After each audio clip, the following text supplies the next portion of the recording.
Ladies and gentlemen, welcome to the Solari Report. I'm joined today by somebody I've been listening to for a long time, Simon Dixon.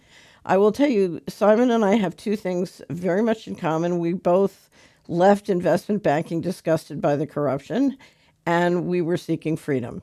And our pathways have been different, but I think, Simon, you and I are sort of looking for the same thing. How do you navigate an unbelievably corrupt financial system? And I really appreciate everything you've done to bring light to that and everything you're doing to try and help people be free under the circumstances. So many things to talk about. Some of your background, after you left investment banking in 2006, you created Back to the Future. That was the title of your book on Bitcoin, or? Yeah, so I wrote a book on Bank to the Future, and we tried to create a non-fractional reserve bank called Bank to the Future as well. But now Bank to the Future, if you go to the Bank to the Future website, it's a fintech firm, correct? Yeah, we're actually just manage assets. So we invested in all the major companies in Bitcoin, and we're not open to new customers. We were investing in the industry before Silicon Valley and everyone came in.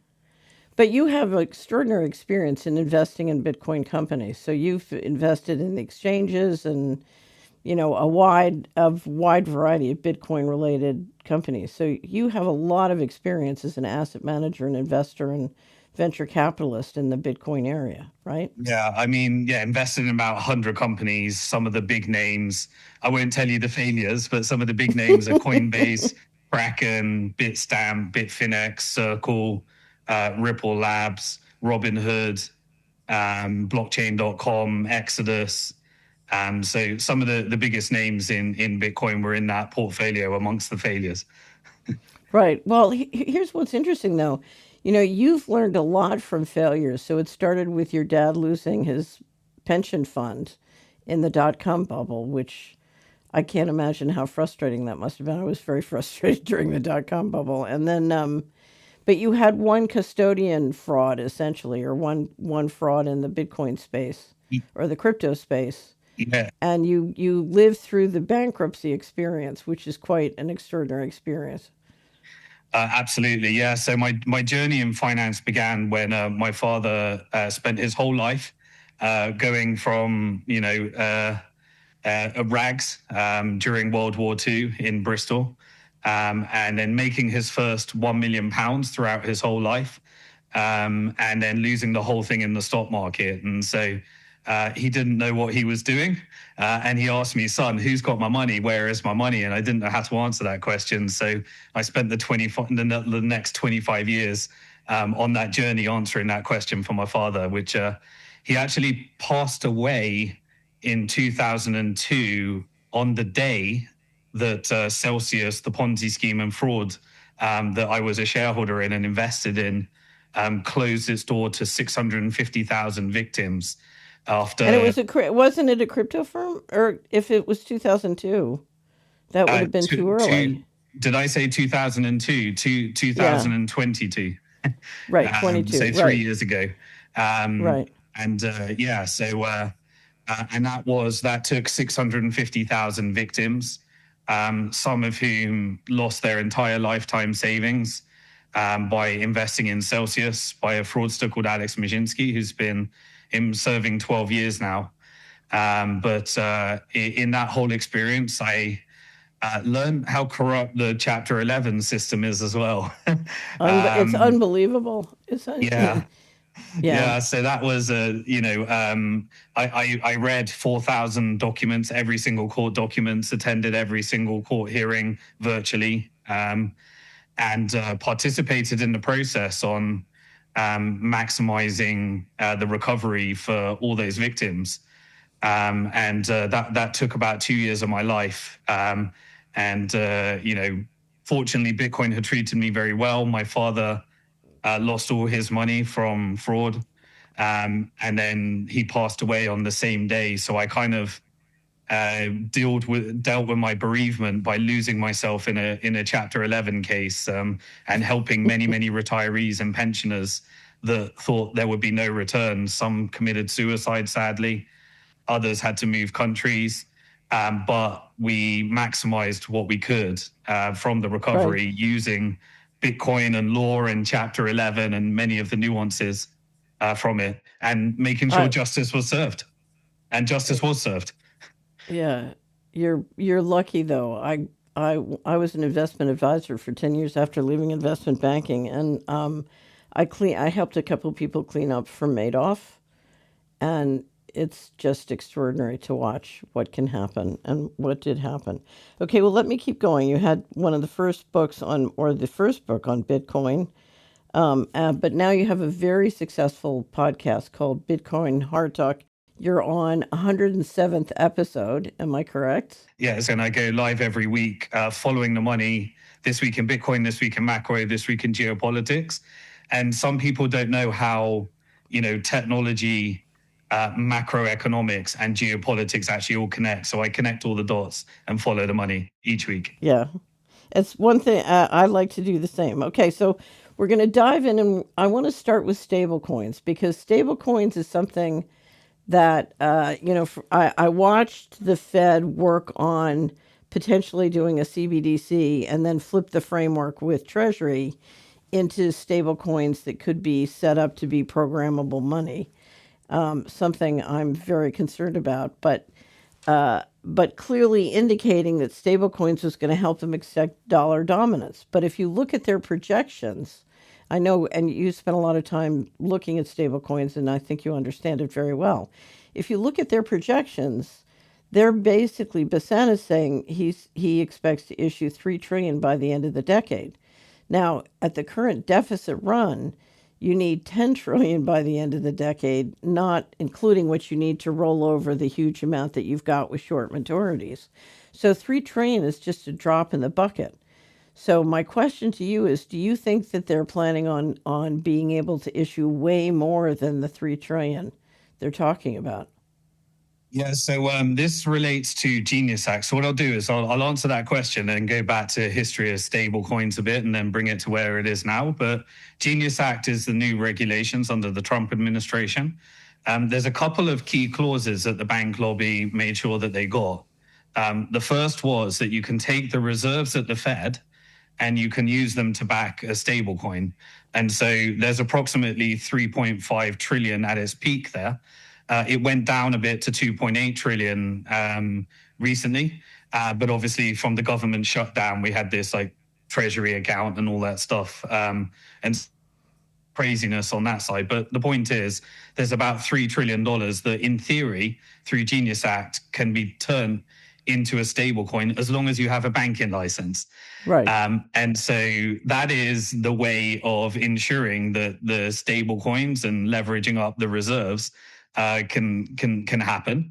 And also, if you have a banking license, you're able to play yield directly on your stablecoin. So to understand what stablecoins are, it's worth studying a bit of the history. So I invested in a company called Bitfinex, and they were the ones that acquired the first ever stablecoin that they later changed the name to Tether. And Bitfinex, essentially, it was really hard to go from one exchange to another, because if you put your dollars in one exchange, then to try and get it back into banking and arbitrage and go to another exchange, you'd probably get your bank account shut in the process and you wouldn't be able to arb. It might take you 3 weeks, to get through that arb. Which is useless. And so essentially, Bitfinex, the exchange, purchased some technology and rebranded it Tether. I think it was originally called True USD or something like that. Mm-hmm. And they realized that through this mechanism, a lot of the other exchanges started using Tether as an alternative to having a bank account, because when you're running an exchange, the hardest problem is the banking relationship. Right. And so, other exchanges took the fact that they didn't need a bank account and launched, and one of them was Binance. And so in 2017, this little arbitrage stablecoin became the backbone of the banking system for Binance. Mm-hmm. And Binance became the largest crypto exchange in the world, now with about almost 300 million users. And they built the whole thing because they didn't need to deal with the banking issue, but that burdened Bitfinex with the banking issue. And so we ended up in a scenario where all the banks then shut down the banking behind Bitfinex and Tether. And at one stage, Tether was getting governments that would seize certain, certain bank accounts. And then that meant that the way that Tether was designed is you issue a coin, and every coin is backed by $1. But you obviously don't leave billions of dollars in a bank account because your FDIC risk is through the roof. So you have to then re-lend it to the US government by buying short-term treasuries. And so they have to be short dated, because if somebody wants to redeem their Tether, for those dollars, then if they don't have those reserves in cash at a bank, they need to sell the treasuries and then settle the dollars. And that was kind of, the idea. But once you went into Tether, very few people went out. And so they ended up with billions and billions of dollars, and today are now the 18th largest lender to the US government. Right. And then they would take the yield that they would receive, because these, sending a digital dollar is easy as sending an email, in kind of an innocent until proven guilty system. Mm-hmm. So they could be freezed, they could be censored, they're subject to all OFAC rules, but you could send them. And then if you're innocent first, and then they have to prove you're guilty, and then freeze them and seize them. So that was very useful, particularly in countries that wanted to protect themselves and use a digital dollar, couldn't get a bank account. And so what they would end up doing, as the yield on short-term treasuries went from the ZERP environment to a higher environment, higher interest environment, suddenly they became the most profitable company in the world. Right. They weren't sharing any of the float with the customer, were they? Right. So they got the whole float. Yeah, so they got the whole yield, and then they'd take the yield and buy Bitcoin and invest in Bitcoin mining operations. And so they'd end up, building all these Bitcoin mining operations around the world. They'd have, and then as the price of Bitcoin went up, they never needed to sell the Bitcoin. And so it reached the stage where, they were more profitable than BlackRock and Citibank. And they only had like 100 staff. And so it created this incredible arbitrage between the dollar and Bitcoin, where essentially in the end, through this crazy turn of events, the US government was paying Tether to hold one of the largest Bitcoin positions. This kind of realization of what happened with Tether led to the realization that you can create these neo fintech banks. The government realized that they could find a new home to roll over debt. Right. And then other companies realized that they could try and use similar arbitrages to end up with Bitcoin on their balance sheet, and companies like Strategy and various other things. But it all came from that little thing. Yeah, and also what you've got is you've got the Fed that's trying to coming out of the pandemic, is trying to drop its treasury position, because you've gotten shorter and shorter. You've got more to roll every year, and most foreign investors are downsizing their treasury position.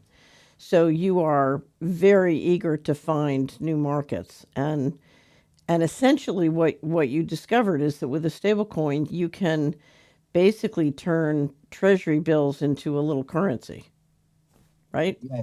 And then you look at the scale. So the market's, about, let's say, 300 billion now. But you talked about the big numbers. So there's $10 trillion to roll over. So, it's kind of, the stable coin industry is comparable to about the amount of tariff revenue that has come in. So these incremental improvements are not changing the model. So Right. What we're witnessing on the macro environment right now is they need to roll over their debt. We're seeing this big spike in terms of Cayman Islands as the largest foreign lender to the US government, which we know is a tiny economy. So that's all the hedge funds and shenanigans that are happening in the background. I always believed that they basically worked with a hedge fund, so the hedge funds could take could borrow short, lend long, or borrow long and lend short. They could work the federal credit arbitrage and finance their position. And basically, if you look at how they interacted with them, it was a no risk position on their part. Yeah, absolutely. And so we're witnessing that, that essentially this is just ultra financialized, and the government is just subsidizing all this rampant speculation. And stable coins is just another mechanism for doing it. So the Trump administration, via his family, launched their own one. And they started doing, Trump started doing all these covert deals, which would combine tariff with foreign direct investment, with issuing a stable coin, with Gulf countries looking to build like a tax neutral kind of stable coin rail between America Right. and the Gulf countries. And then obviously that ties into all the massive geopolitical shifts, because the Gulf countries historically were there to prop up the petrodollar, but now America competes as an energy exporter. And so, where does the Gulf get all of its sovereign wealth that's making all these investments? Well, its largest customer is China. And so, you've got Chinese money via Gulf tax neutral jurisdictions with stablecoin rails facilitating all of this foreign direct investment, where essentially the Gulf countries are buying up America. And then you've got these deals that the Trump administration are doing. I'll dive into one. Basically the Abu Dhabi and UAE Sovereign Wealth Fund, they wanted to invest in Binance, which we talked about, the largest exchange. That was essentially taken down by the DOJ. The founder, CZ, got a 4-month sentence, but clearly managed to negotiate turning Binance into an asset, because one of the conditions of the settlement, after paying the $47 million fine, was that the US government would become the compliance department for Binance. And so there was this massive data extraction exercise on these 285 million accounts. And then the Abu Dhabi Sovereign Wealth Fund said, we'd like to invest $2 billion in Binance.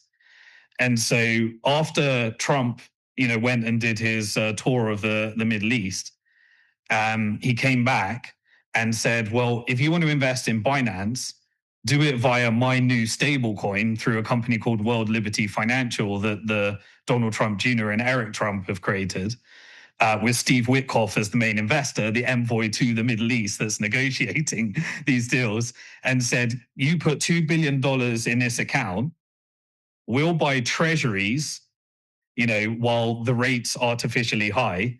That gives us $60 million of passive income every year. And then we'll issue $2 billion of our stablecoin USD1. Then Binance will support that stablecoin as one of their stablecoins. CZ will get pardoned.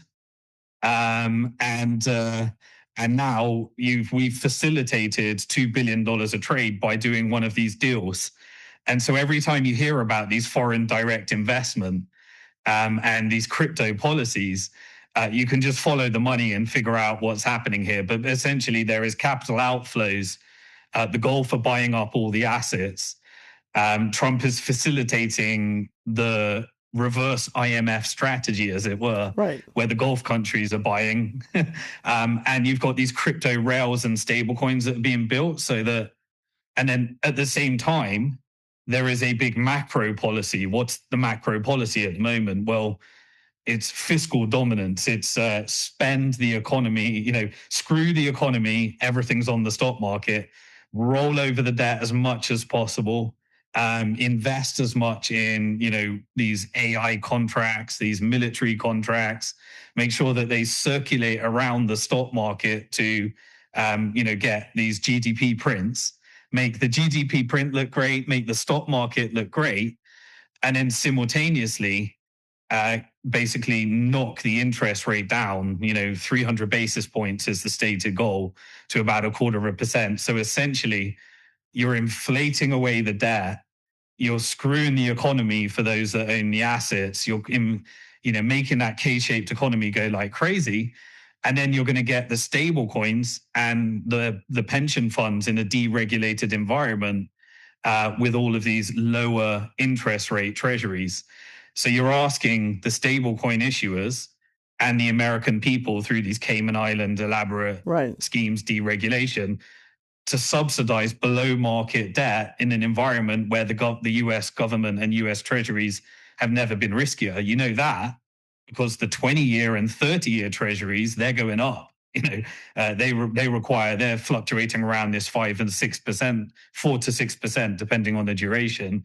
But he's trying to get the short-term treasuries at 0.25%, which essentially means, fiscal dominance, stablecoin issuers, dump it in the pension funds, and just run this crazy experiment of the rich getting richer and the poor getting poorer, which is just leading to this extreme populism and very unstable, economy that we're witnessing right now.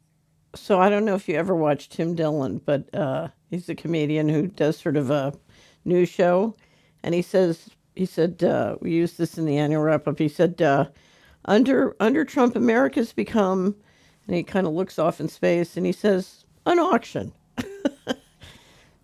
Unfortunately, that's what I mean, essentially, presidents are what narrative do we need to tell people in order to sell bonds? They're all bond salespeople. I think it was Scott Bessent that said, "My job is I'm a bond dealer." That is my job, and that is accurate. Well, but here's what's interesting. I haven't done a complete survey, but if you look at certainly state pension funds, they've downsized a lot from the Treasury market to buy private equity. And if you think they would have gotten clocked on their Treasury bonds, wait do you see what's happening to them on private equity? It's worse. So I'm very familiar with private equity because that's where, on Bitcoin private equity was my game. Right. And exactly. The challenge with private equity is the lack of ability to price.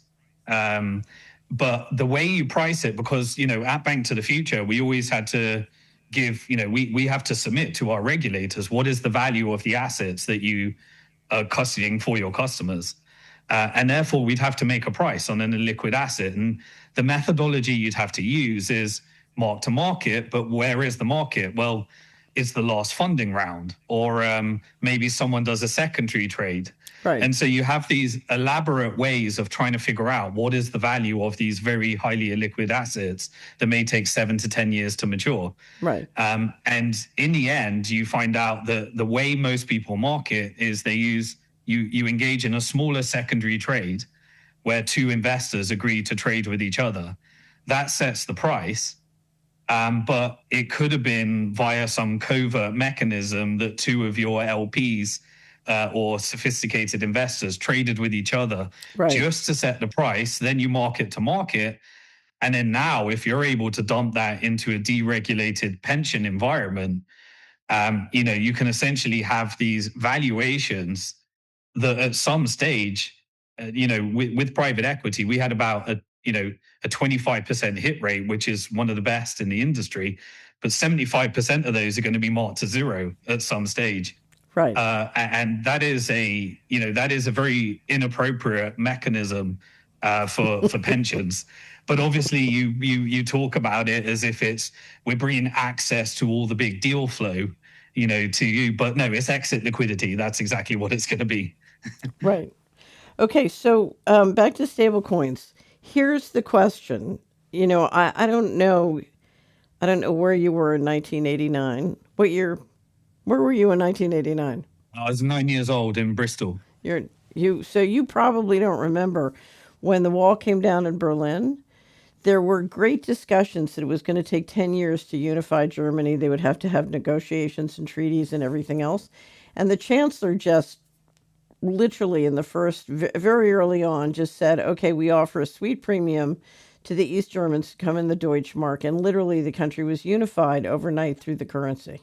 Mm-hmm. Now, if you look at what the U.S. says it's going to do with stablecoins, it's basically going to go out and try to offer stablecoins to every citizen of the planet who can access through the mobile payment systems, through Apple Pay, Google Pay, whatever, can access stablecoins and get them off of their local currency and onto stablecoins, right? So you're basically making a tender for 8 billion citizens and saying, get off your currency, come on our currency. Now, the question that I don't understand the answer to is how many countries can stop you from moving on to a US dollar denominated stablecoin? Does China, I'm assuming China has the hardware to stop this. Yeah, this is an ultra interesting question because it does come back into the capital controls. And then it comes into a conversation that I think we both have aligned in from studying your content. That we're actually who rules the world and who's making these decisions. Is America really sovereign? Is America first? And I've spent a lot of time in trying to answer that question. How can we, particularly in the UK, how can you be in an environment where there's record mental illness, there's low birth rates, there's drug addiction, the bins aren't being collected anymore. There's clear immigration operations in order to create racial and religious tensions. And yet there's still $3 billion to defend democracy and send to Zelensky. How do these two things compute? Well, they don't until you figure out who's actually in charge, and our governments are not sovereign. Right. So Keir Starmer does not work for the British people. Trump does not work for the American people. Macron does not work for the French, and Merz doesn't work for the Germans. They actually work for their lobbies, and that pay for them, and their lobbies are corporate interest. And within corporate interest, you have what I try to classify as powerful factions. The most powerful is what I call the financial industrial complex. Right. That's the banks, the money printers that create the dollars and the euros and the pounds. They own the Federal Reserve. Right. You have the private equity industry. You have the venture capital industry.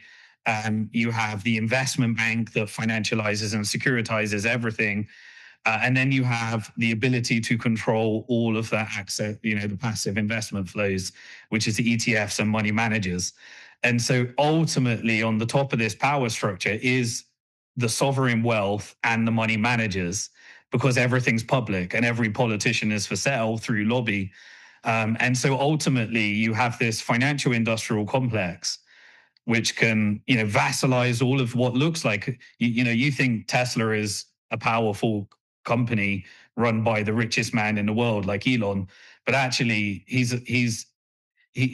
is allowed to be the highest net worth person, right, as long as he gets those Pentagon budgets and various other budgets into the right place, and then right, they will lend him money against his stock in order to keep him in the network, as it were, because they can knock you off the network by sending the hedge funds on your share price, sending the derivatives complex on you. And then it can make, they can give you a margin call. So through this access to capital, you have this financial industrial complex that actually, is able to control many of the levers. So one of my nicknames for it is the financial bazooka. You're facing the financial bazooka. Yeah, I use a few words: financial weapons of mass destruction, financial terrorism. I like financial bazookas. Yeah. And so, these are useful terms in really describing what is a reality. Right. And so then you ask, right, well, what is the goal? Is the goal really to save the dollar?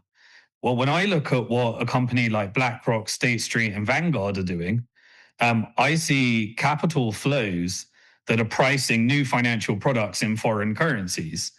I see policies that are being influenced in order to weaken the dollar. Mm-hmm. And so if you push this stablecoin strategy, you have this tension between strengthening the dollar and weakening the dollar. Now, if you weaken the dollar, you set a series of events, kind of reverse Bretton Woods 2, which is, if you're a country like Saudi Arabia, you've got vast sovereign wealth, you've got resources, you've got trade surplus, you've got fiscal surplus. You've got what are you going to do when your currency is pegged to the dollar? Well, if you weaken the dollar, you have to actually sell treasuries and sell your gold reserves to protect the peg. Right. Now, you might do that for a little bit of while, but if you look at Saudi Arabia, they're actually, through the Gulf countries, they're the largest investors in BlackRock. They have Saudi Aramco CEO has a board seat on BlackRock. And so you've seen this partnership between the Gulf countries and the financial industrial complex emerge. And so, therefore, at some point, the financial industrial complex can send monetary policy wherever it wants because its banks are the shareholders in the Fed. Right. It dominates fiscal policy. BlackRock, like a lot of the fund managers use Aladdin as their data sources, which is BlackRock technology. Treasury uses it. The Fed uses it. And so you've got all these data feeds that go out to all of this vast network of capital. And when I look at what they're signaling by following the money, they're signaling that they're trying to weaken the dollar and they're trying to push it into multipolarity. And so what I see right now in this chaos is a tension between different factions, because while the financial industrial complex is the most powerful, there are other complexes. There's the military industrial complex. That was more nationalistic. That was create wars globally in order to get the world addicted to IMF debt through covert operations. But it was all about propping up the dollar, strengthening the dollar. And then you have the technical industrial complex, which is all the data feeds, all the surveillance, all of the backdoors into NSA, deep state, and that works its way up to military. And so you have these power factions that are often aligned.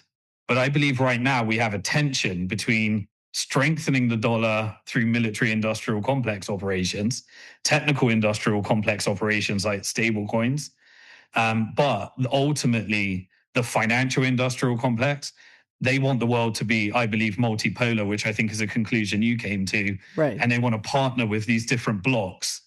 And so ultimately they will win, which to me translates into a weaker dollar, breaking the pegs, dismantling the petrodollar, dismantling the euro dollar, and supporting the petro yuan, so that eventually the Gulf countries can sit between the BRIC blocks through the GCC blocks and be at the center between America as a regional power dominating the region.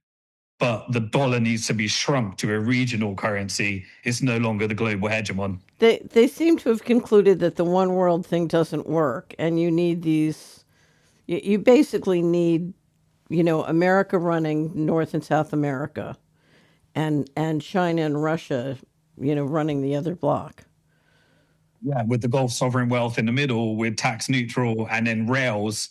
And so this is why there's a push to essentially, figure out what is the forever war model is coming to an end in the Middle East. Now that's framed as Trump is the president of peace. No, this is the financial industrial complex, which has been negotiating to say, right, the military companies, which they're all public companies as well. Right. So they have the finance rules all in the end, but they enter into these games in order to determine the outcome. And I believe that the money managers hedge all the outcomes. They hedge, they could use the deep state in order to escalate attention. But more and more of those covert operations have been failing because there's competing powers. That means that, okay, more and more of our operations are failing. Right. And so what we can do is let's enter into these games, which is, things like the Greater Israel Project, Ukraine, and let's create as much chaos as possible so that the finance companies and the Gulf countries can enter into this negotiation. And the Gulf countries are saying, we want regional stability. We want control of our region.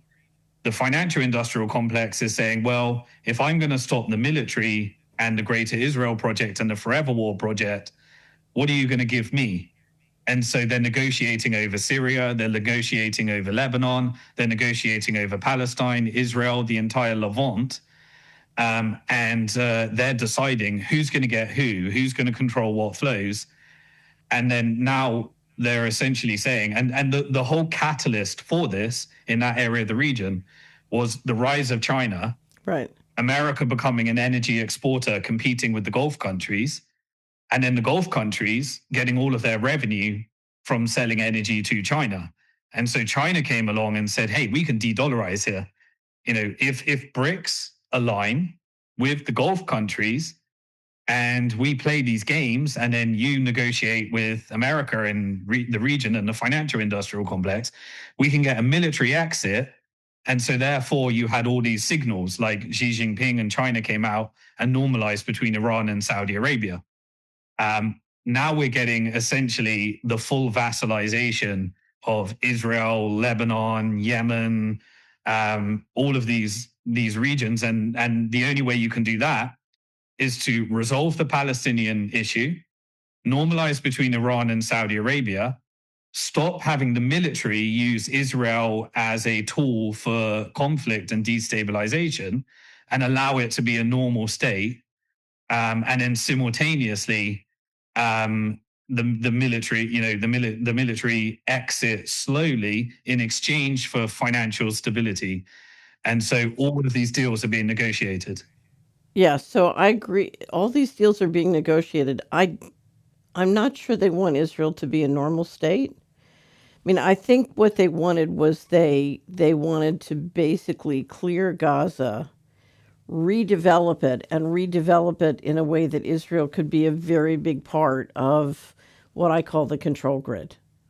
So a major player in the control grid, but I think you're right, not a major player in basically starting wars all over the Middle East. Yeah, and that tension that's definitely what they wanted. It was, let's take all of the technology that is completely illegal, we could never do in America.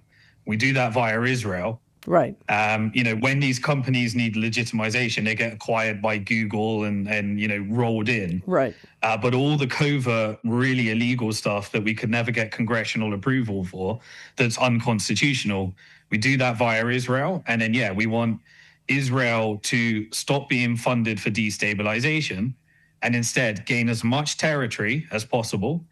If you can ethnically cleanse the Palestinians, then they tried to get Egypt to take the Palestinians. They said, we'll pardon the $18 billion IMF debt if you take them in. And then Jordan held the fort, Egypt held the fort. But why did they do that? Because there was a competing tension, which is China and BRICS backing the Gulf countries as the most important customer, saying, no, we want as least power for the financial industrial complex in the Middle East. Right. And we want to give you as much power, and we will then reinvest through the Belt and Road Initiative in these different tensions. And so that's Israel essentially is Greater America project for the financial industrial complex. Right. Right. They're very much part of. So I absolutely agree with that framework. One of the things I do think, there's one story I want to tell you, and then I'll talk about China in a second. 9/11, literally. So I'm in the middle of litigating with the Department of Justice, and in the process, I'm working with about 12 different major Washington law firms. Either on my side or their side, and ancillary litigation. So I'm just dealing with partners from big Washington law firms. I never heard the word Dubai out of any of their mouths. And then the day after 9/11, suddenly they're all going to Dubai like that. Yeah. It was like somebody hit a switch and literally Dubai was open for business and every major Washington law firm was going to Dubai. It was beyond belief and very much a structured, planned phenomena. And to this day, when you move the army to the Middle East, then you can move a lot of other stuff to the Middle East. It's pretty clear. But Dubai was off and running. Yeah, absolutely. I've spent a lot of time studying those operations. The conclusions that I came to is, there was definitely factions of CIA, Saudi intelligence, and Israeli intelligence involved in different parts of that operation. And British intelligence is always there. The British hardest to intelligence see, but they're created the always model. there.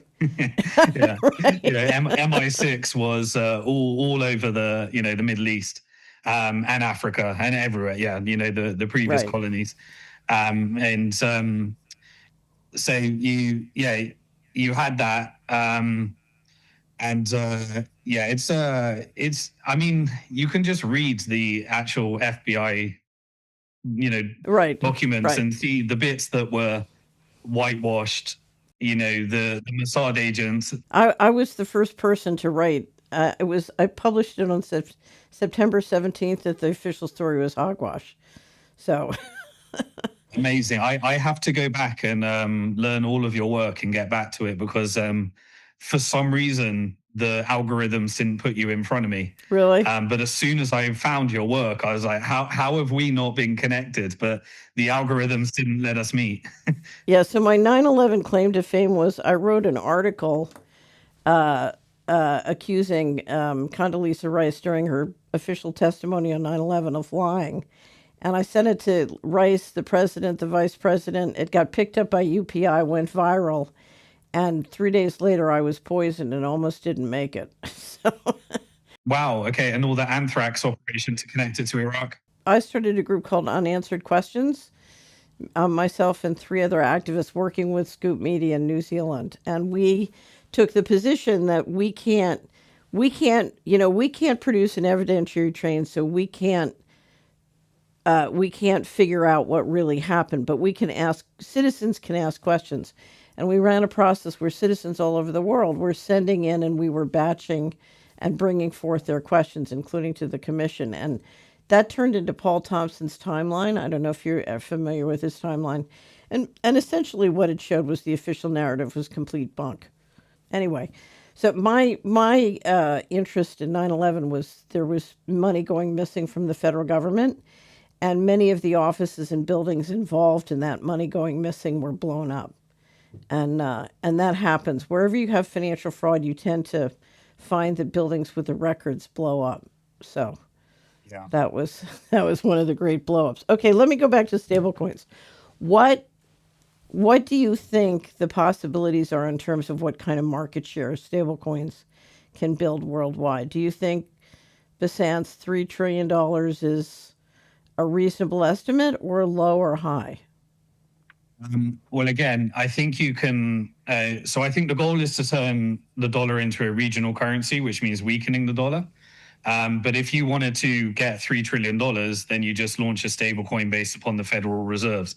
Now, what level of adoption it will get, you probably need an operation like how about pay every American $2,000, and now you've done it. Right. You can get everyone to have their $2,000, maybe roll over. This is the types of gateway drugs where you download an app, get your $2,000. It's going to destroy you anyway because it's just going to be a stimulus to the market, Right. create more wealth inequality, and just help the wealthy class. And then if you're smart, you'll put it in assets to try and beat inflation. So that helps the market anyway. Right. The rest will just pay off some interest on their debt because it would just give them a little bit of money to pay their bank interest.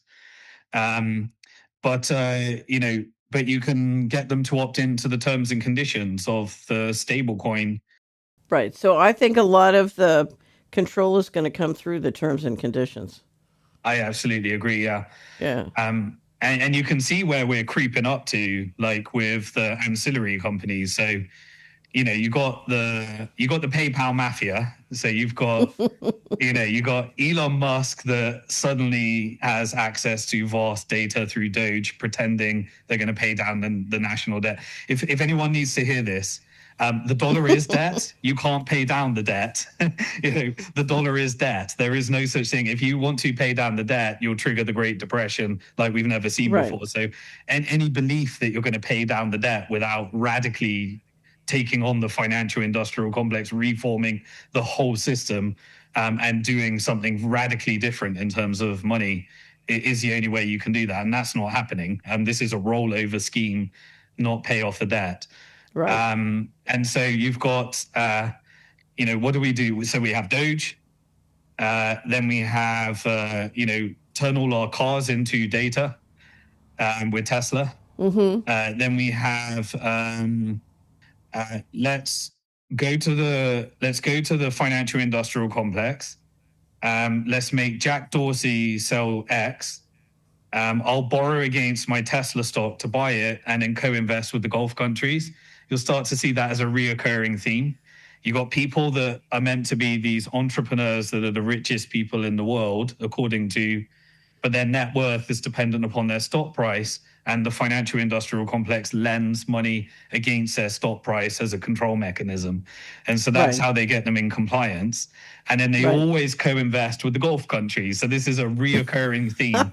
Got levered billionaire American entrepreneurs that borrow against their stock in order to invest with the Gulf countries. Right. And have to do what they're told. Absolutely. And so you have to give a backdoor to NSA. And then so you get to buy X. Now X becomes the freedom of speech platform. What does that mean? So we kind of did that censorship thing. When we tried to stop people talking about vaccines and everything, it's kind of reached the point where why don't we try something different? Why don't we push the world into this artificial intelligence, push all of these budgets into an AI war with China, which means it's a national security risk if we don't put billions and billions and billions and billions and billions into artificial intelligence and data centers. Right, but they're not trying to win the war. No. Right. Yeah. Right. I don't think there is a war. I think China already won the war, and this is the execution of the world order of multipolarity based upon BlackRock's tariff policy, not Trump's tariff policy. Right. Tariff was a perfect way of engineering this. And so you get freedom of speech, not freedom of reach. What does that mean? Is saying, well, we won't draw attention to your content, but we'll let you speak. Say everything you believe in. Talk about Israel, talk about Zionism, talk about how you hate the Muslims, talk about jihad, talk about whatever you want, talk about misogyny, talk about everything that creates massive, massive tensions. You get your freedom of speech, which I'm glad for because, I'm going to utilize it while I can. But you're building your social credit score. Right. Right. Yeah. And so Elon was that. And then you've got, Peter Thiel, Palantir, all of the, Twitter's really a honey trap. Yeah. It's really a surveillance device and a honey trap. But absolutely. I'm with you. I use it while it's still available. Okay, well, you have to lean into it. You got no choice. We're all in this. Right. We are all in this. Let's talk about asset tokens and crypto. I have tried for years to understand what the plan is with asset tokens, and for the life of me, I can't figure it out. It was one of the reasons I wanted to talk with you. I can't figure it out, and part of it is usually I think they're making it up as they go. I think the plans are fluid. They're trying things, but I just finished reading the Clarity Act for the third time. So the House has passed an act called the Clarity Act that if the Genius Act regulated stablecoins or set up a regulatory framework for stablecoins, the Clarity Act is supposed to create a regulatory framework for almost everything else, including asset tokens. And it after passing the House, it's gone over to the Senate, and the Senate came back with a very different version, including a fair amount on something called affinity asset, which is regulated by the SEC. So one of the issues is what will be regulated by the CFTC and what will be regulated by the SEC. So that's one of the issues. Now they're saying they're going to have that passed by Thanksgiving, which is this Thursday. Do you have any idea if the Clarity Act really will pass this year? It's going to pass no matter what. Whether it passes this Thursday or not, I'm not too sure. I don't get too engaged in the political process of the timing of the passing. But this is going to pass because this is the financial industrial complex's policy. Right. This isn't a resistance against Wall Street. This is a strategy, for Wall Street. Yeah, for Wall Street. So one of the things that has had me baffled is if you look at how they describe the use of asset tokens, they're very conceptual and very vague. So if you listen to Larry Fink, he's saying every stock and bond, all securities will have a asset token that mirrors it. And for some reason, this is attractive. I'm assuming on the theory that putting it on a blockchain or making it programmable will somehow make the clearance settlement management system easy. But the nuts and bolts of what they're going to do and how they're planning on doing it is not clear. It's not clear from listening to them, and it's not clear from reading the Clarity Act. Yeah. So now in Washington, when we wanted to understand what a bill was before we'd read it, we'd take the name and then we would invert it. So if it said, community, making communities wonderful, it was like, oh, rape and gentrify and plunder places, and so we would just invert the name. So when they call it the Clarity Act, you invert the name and it's like, total confusion here. So do you have any clear picture of how they want to use asset tokens, particularly in connection with the securities and derivative markets? Yeah. So, firstly, it's important to understand where this came from. So, um, you have Bitcoin, which is a bearer asset. There's no physicality. It exists as maths and code. You can own it on your own device. You can send it, but what you're sending is the asset. It's a bearer asset. Now, what Wall Street and the financial industrial complex have tried to do is turn that bearer asset into a custodied security, which is Bitcoin ETFs, companies like Strategy. And so what they want to do is encourage you not to own a bearer asset, but own it with them. And then they give you a security or a Wall Street wrapper on top of it. Now, with the real world asset, what we have found throughout this whole industry, we used to call them security tokens. They later got called real world asset. We had gold backed tokens. Throughout the entire history of blockchain, we've been doing all sorts of stuff with what else could you do? And in the end, you go round this absolute merry-go-round of distraction and realize that when you take a bearer asset, i.e., a cryptographic token that you can send to anybody else, it doesn't really matter if it's backed by something else, because the something else in custody is held with a centralized custodian, and it backs down to law. Because I could say this token gives me a piece of gold, but if someone won't give me a piece of gold for it, then it doesn't really matter. You use the legal system at that stage to try and rely on whether this gold can be redeemed, whether this token can be redeemed for gold. And so as soon as you connect physical world to digital world, everything breaks, because it then relies on trust. And the whole point of Bitcoin was a trustless way to send transactions with no bank, Right. no central bank. Right. And so what you've done is this really a bit scammy way of saying, let's take all of these securities, like tokens and stuff like that and assets, and let's turn them into commodities, and let's turn commodities into securities. And so you can basically transform the nature of these products depending on whether you want them to be an SEC or CFTC, which is why this is the real friction point here.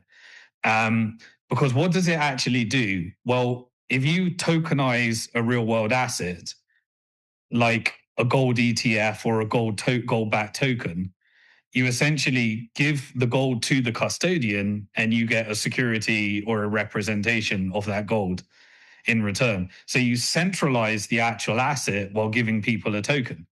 You centralize it, but you also do something else, which is, traditionally what they've done when they centralize it this way, they've expanded it, whether it's through naked short selling or collateral fraud. So, yeah, I don't know if you've ever read the prospectus for the BlackRock ETF for Bitcoin. They don't even pretend to have the Bitcoin. Mm-hmm. They said it's an investment to achieve a performance like Bitcoin. Yeah, exactly. BlackRock ETF doesn't have any Bitcoin. They have a Coinbase IOU that promises that they have some Bitcoin in custody. Right. Exactly. So it is a scam. Yes. Right. Now it comes with a few more benefits. Firstly, when you centralize it, you've got the ability to do the lending against it, use it as collateral, build the derivatives complex, and engage in fractional reserve bitcoins essentially. But do the same. But then with the token, you get a few more interesting things. You get the full neoliberal dream of assets that can be sent completely globally, completely programmable. So in the current version of the system, you can't go from the New York Stock Exchange to the Tokyo Stock Exchange without an incredibly complex process and floating some of Right. the stock on both markets. With this, in theory, you could open up all of these different markets into one market. So you can centralize it all. So suddenly I can trade the Tokyo Exchange and the Swiss Exchange using the token in a way that's much more liquid and easy for me. Yes. You Okay. can send it from one exchange to another, which is something you can't currently do easily. You can also make it programmable. And so you can Right. then put the surveillance state in, and you can say, in transferring this token, if your social credit score says this, then you can have all the iterations of central bank digital currencies and the privatized version through stable coins and all that stuff. So in terms of like a World Economic Forum, globalist, Larry Fink, BlackRock type of vision, tokenizing everything is incredible. You get to securitize, financialize, and tokenize. You can do it with your carbon credit scores. You can turn that into a token. You can do it with everything. If you haven't got the right ESG score as an individual, you could, yeah. But how does the token relate to the asset? In other words, can you only tokenize something if you own it? It doesn't Or relate can to you the create asset. a token on things that you don't own? It's a promise. So when you connect the digital with the physical, it's just legal system and promise. There is no way of connecting that. And so you're just centralizing everything in custody, giving people a programmable digital asset that you can then perpetuate and put out in the world. But if you ever try to exchange that asset for the actual underlying commodity, you rely upon the legal system and trust and the custody structure. So it doesn't change anything really other than making everything programmable 24/7, and the illusion of self-custody when the actual asset is in custody. Well, but if you want to soak up a huge amount of credit and money created, that normally would turn into pure inflation of real assets. If you create more and more digital assets or digital commodities, you just have a way of soaking up all this money. Yeah, you can soak up liquidity, you can increase the velocity with velocity, it's all sorts of it is the 1984 Orwellian nightmare that they are Right. ushering in. And they're doing it in the name of becoming crypto capital of the world. When really, to me, this is just ushering in the artificial intelligence, social credit score, digital monetary system is it's all we have never moved closer and closer and closer to Right. what Larry Fink and the World Economic Forum always wanted. There's a slight nuance and subtlety in that the reason you're getting these competing narratives like look how woke and socialist Europe is becoming this central bank digital currency, control grid, digital ID. So what America gets to do is because Europe, all of Europe, all of UK, even Israel, people think Israel rules the world. Israel's vassalized into the same network. They're mainly aligned with the military-industrial complex. But when finance wants to take over, they will financialize Netanyahu, privatize many of the assets, and that's the role of UAE. UAE, I have to interrupt. I saw your post about privatizing the nuclear arsenal yeah, in yeah. Israel. I'd never thought about that. And I was, I don't know enough. I don't have enough background to know what the evidence is, but I thought that was very intriguing. And because I do believe the financial complex is more powerful than Israel. So, Absolutely. Look, to me, Israel is weaponizing religion. So you use the history of Judaism in order to recruit an army that then work for the military industrial complex, destabilization campaigns, ethnic cleansing. You have all the technology that you can do that would never be allowed within America. Then you have the covert operations to create the militia groups that you think are the Islamist terrorists, but work for intelligence at and obviously have been radicalized from all the wars that were created as a result.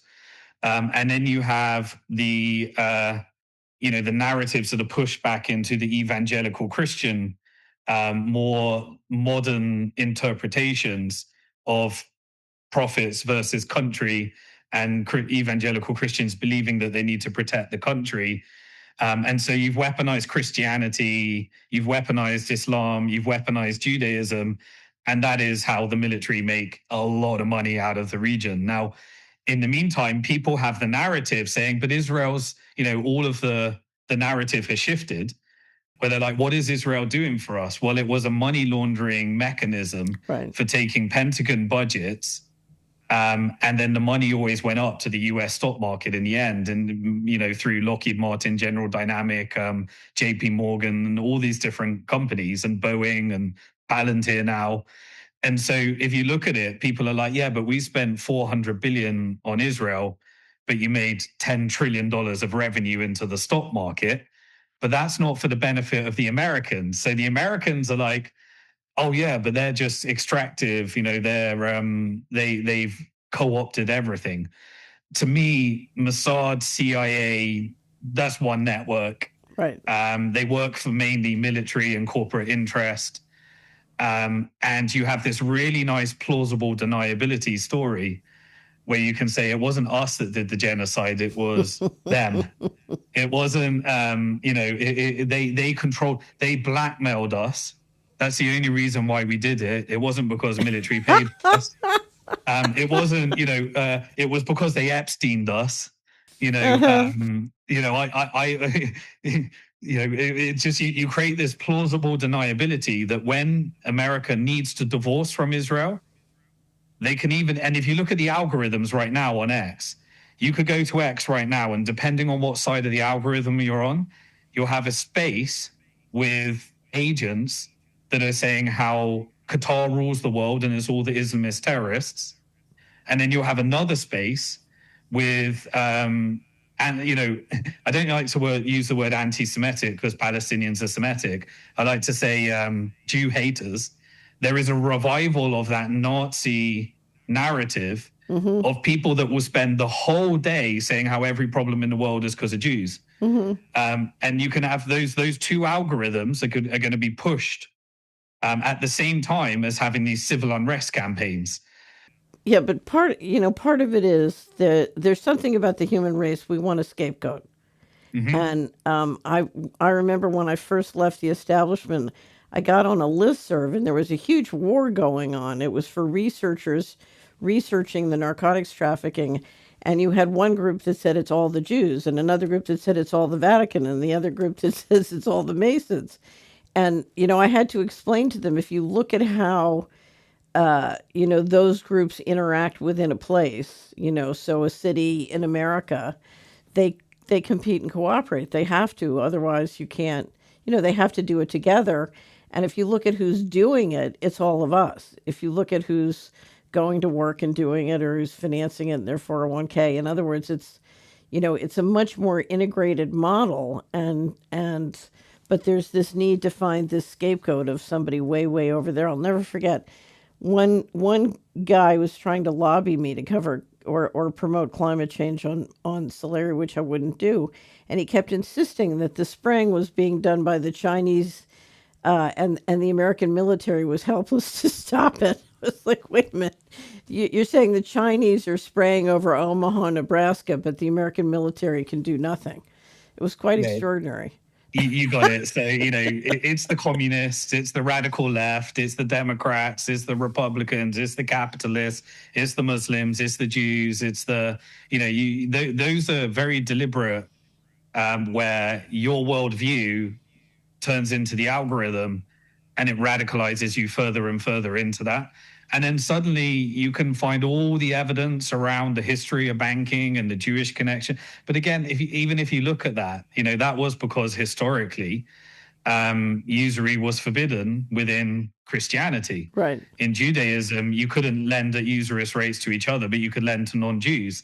And so the Jews, created the banking system for people that we call Christians. I don't like to use these labels, but right. Christian aligned power. And then they became powerful. Right. But, this scapegoat mechanism has always been a very useful tool. Right. And you got to see above it. And it's very, very difficult to see above it. But you have to, because it's very easy to go down that conspiratorial route and find all the evidence that backs up your belief that every problem in the world is because of Zionist Jews. But where does the money go back? And the money tells you the truth. What is narrative warfare and information operations? Imagine stories so powerful they can shape how entire populations see a conflict or a country. That's what narrative warfare is all about. It's a way to influence opinions and beliefs using carefully crafted stories and messages. It's a key part of information operations, which aim to control what people think and feel about a situation. Instead of just using facts and figures, narrative warfare uses stories that stick in the mind because humans naturally remember stories better than raw data. Throughout history, nations have used this tactic to justify military actions, sway public opinion, and even scare opponents. For example, governments create stories that make their side look like heroes or victims, while painting the enemy as villains. These stories are shared through media, social networks, and official statements. The goal is to create a perception that supports their strategic goals. Narrative warfare also influences how the world views a conflict. By framing events in a certain way, a country can make its actions seem justified or moral. It can highlight contradictions in an adversary's behavior, making them seem untrustworthy or aggressive. This can weaken their legitimacy without any physical fighting. Another important aspect is psychological impact. When a narrative is convincing enough, it can generate fear or doubt among the enemy's population. By spreading stories about military strength or potential threats, an adversary can create uncertainty and pressure without firing a single shot. This kind of influence can be very effective in shaping the outcome of conflicts. In modern warfare, controlling the narrative has become just as important as controlling territory. It's a way to win battles in the minds of people, both at home and abroad. This shift from traditional combat to information and psychological tactics shows how powerful stories can be in shaping the course of history. So, narrative warfare is really about using stories as a strategic tool to influence perceptions, attitudes, and behaviors on a large scale. Where does it actually end up? Who does it enrich in the end? Right. It's a much more granular story. Okay, so let me keep going. Oh, I wanted to go back to stablecoins for that because I went on this tangent. But in America is fully privatized. So the corporate interest controls the government, the lobbies. Right. But in Europe, the European Central Bank, the European Union, these were Bank for International Settlement projects. And so Europe and Australia and Canada, they're completely vassalized. And so you get to have the narrative of a command and control socialist, communist type of. So America, J.D. Vance gets to say, see, look at these crazy, radical, leftist, socialist, wokeist, transgender, all that LGBTQ stuff, climate change warriors. We're the capitalists. They're the communists. Look what's happening to their country. But it's all going up to the same structure. So in Europe, we'll have a central bank digital currency. In UK, we'll have a central bank digital currency. But the narrative is that we're going to do it the right way. We're the capitalists. We get a stable coin. And so even though the whole European economy goes right up to the US stock market via NATO and all of these euro dollar schemes. The narrative will be, we're the crypto capital of the world, we're the capitalists, and they're the crazy communists. Look why they're going down. Here's what I see. Instead of the New York Fed issuing the CBDC, the companies that own the New York Fed are going to issue the CBDC, and that gives you 1 degree of separation protection from Congress and the people's elected representatives. So it's a much more potentially dangerous system than even a CBDC. I mean, a CBDC issued by the New York Fed is subject to public policy considerations and disclosure powers that one, issued by its owners is not subject to. Yeah, you've nailed it. And then you go back in history and you look at who's going to be the net beneficiary. Well, JP Morgan's going to be an important node for a covert central bank digital currency that sucks up everything, as is America. America is there to suck up all into the corporate interest and the stock price. And so by having the privatization narrative, you've got a technocratic corptocracy ruled by, because and constitutionally, that was the setup of America, if you think about it.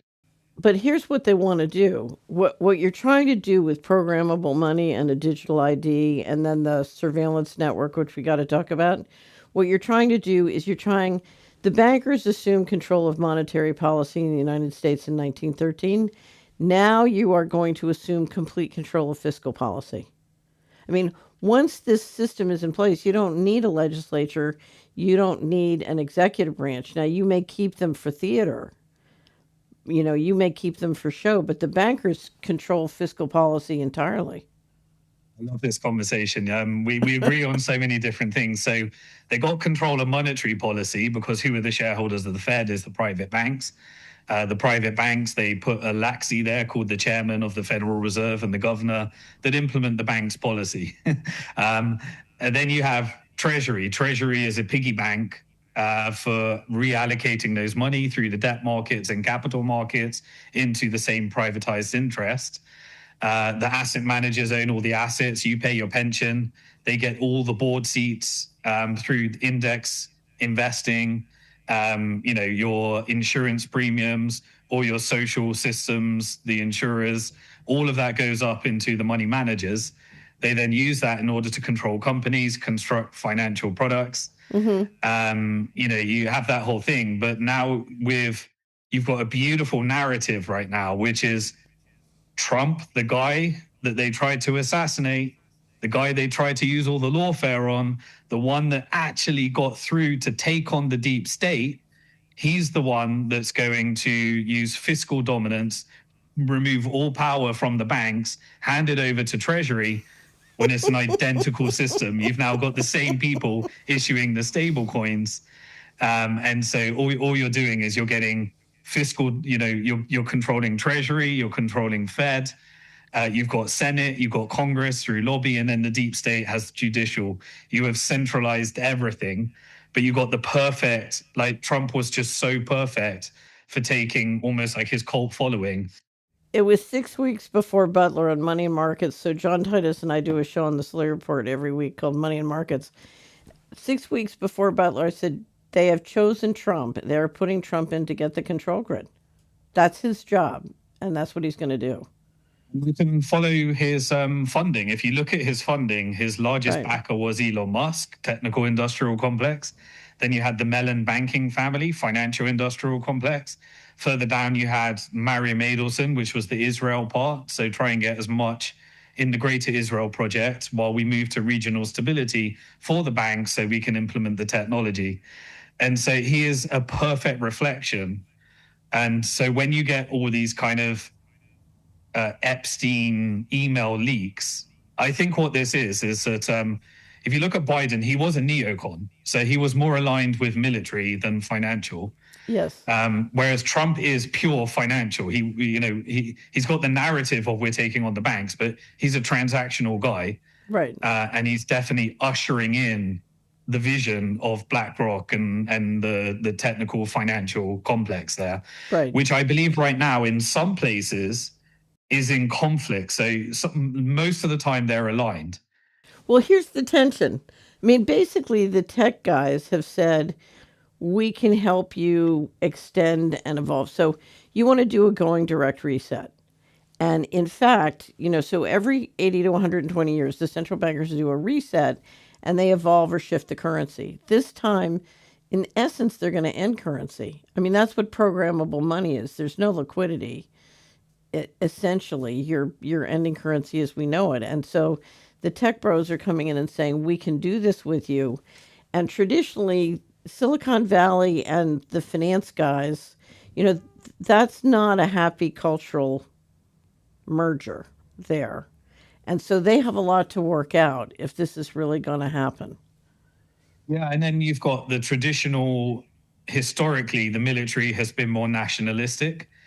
But, that kind of is the roots of the military industrial complex, was really the roots of the post World War II Bretton Woods order with the manufacturing base in America. Obviously, that's all gone to China now. But that was the roots of the nationalistic faction of power. What's good for Boeing is good for America. What's good for General Motors is good for America type of thing. But now they're saying, right, well, finance wants to do this global BRICS, GCC, multipolar world, regional blocks thing. We don't really want to end the forever war. So Netanyahu was kind of our guy at military. He was privatizing. He was doing all of our military operations. And so, what's in it for him? What's he going to get? What's his negotiation?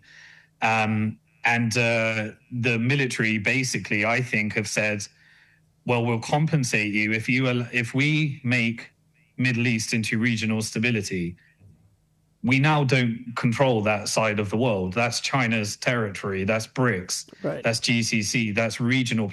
None of them compete with American power on their own, but together they do. And so they all went into blocks. They all aligned. And then they said, well, we'll give you Europe. Like, you get Russia-Ukraine war. You get trillions of dollars printed from the European Central Bank. You get Bank of England money. You get NATO pushing up their budgets to 5%. You can come back and do the Banana Republic with the Central and Latin America again. So here's the question: what is their plan in the Ukraine? Because it looks to me like no one's given up on the idea that ultimately they can implode Russia. I don't think they can. So they've lost. But they seem to think that they can keep it going forever. Yeah, I don't think that there was ever a Russia-Ukraine war. I think there was a Clearance. CIA financial industrial complex, military industrial complex war on Europe to vassalize Europe. Correct. I totally agree. Yeah, and then split Russia closer to China for the BRICS vision. Right. Yeah. Well, when you put on the sanctions, all you managed to do is shift an enormous amount of low-cost energy out of Europe into China. Big win for China. Yeah, absolutely. And Europe essentially had, the ESG narrative, the climate change narrative, invest trillions of dollars into renewable energy. But Europe was propped up by big Germany. Germany was a manufacturing base. That manufacturing base required Russian cheap gas. When you break that, you break Europe. And that's exactly what we saw. At the same time as fracking, America becoming energy independent and becoming a net exporter of energy. So you blow up Nord Stream pipeline, you expand NATO, you do a colored revolution in Ukraine, you then go to Zelensky, and then you have an operation to agitate Russia, which pushes Russia to China, vassalizes Europe, and then we use the last Ukrainian in a proxy war. And in the end, BlackRock maybe owns all of the grain fields, the land, the reconstruction contracts in the portfolio, and Russia so it is a clearance. It is a clearance. Yeah. Right. We get to use the UK to collateralize their country.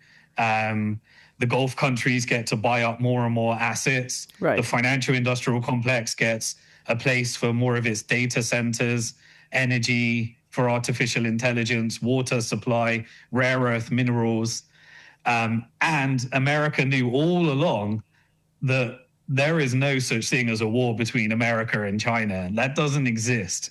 That breaks everything. It breaks, there is no model that Well, it's like exists a in this world. Siamese twins having a war. Yeah, How do Siamese twins have a war? exactly. Right. Exactly.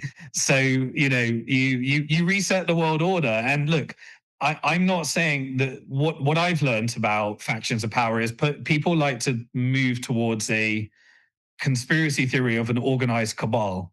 I think it's more decentralized than that. I think they get their operations wrong all the time, and they are in power struggles. And it's basically determined by your access to choke points and wealth. And so wealth changes. And so sometimes, with the rise of India, you've noticed that Hindu affiliated wealth has risen. So you've got more factions of Indian power in the network. With the rise of the Gulf countries, you've got, Muslim affiliated wealth. That's been a growing trend. With the rise of China, you've had atheist affiliated wealth, which has grown significantly. And so over time, you can essentially own the West by doing a deal with BlackRock and buying their shares. Then you own the West. But I think, I think the way things work. So the chairman of our firm when I was on Wall Street, so the partners would come in on, we'd have a day right after January 1st. The partners would come in and the chairman would walk in and say, let me tell you what's going to happen this year. In other words, they had plans, but the reality is life is fluid. Plans don't always work. And so within those, say they set strategic goals and then things change and happen and it's fluid. So there's a lot, but there's a lot of planning. I mean, the plans are, you got a 10-year plan, a 5-year plan, a 1-year plan. It's very planned out but it's also within those plans, it's very fluid and they don't always work. So I completely agree, and they hedge. They have a plan for every outcome. So if there probably would have been a plan for what happens if Ukraine could actually take out Russia. There would have been a plan for that. It didn't work that way, and they probably knew it wouldn't work that way. But they've got their derivatives, they've got their hedge funds, they can hedge different bets. They've got their vassalization strategy. They've got the key resources that they're looking at, and they've got a plan for what happens if we go to multipolarity. So it's all hedged. One of the things that really argues for what you're saying is Russia is the first time I've seen the West's hybrid warfare not work, and yet their central bank was pretty loyal to the West. And if you look at why and how the hybrid warfare didn't work, it looks to me like Putin had a lot of help from the West. So there were factions in the West that were helpful. And so, and that argues that they wanted a multipolar world. Yeah, I agree with that as well. And if you look at the history of Putin, obviously you had the fall of the Soviet Union. And then you had the oligarchs that were looking to financialize, securitize, privatize all of the resources. And Putin was the resistance against that. He took on some of the oligarchs and some of the power and nationalized many of the resources. And so within Russia, although, of course, there's propaganda, we'll never know the truth. But within Russia, there is a very populist movement around what he did for Russia. And while we may be led to believe that this is just some tyrant, and of course there are. I mean, this is there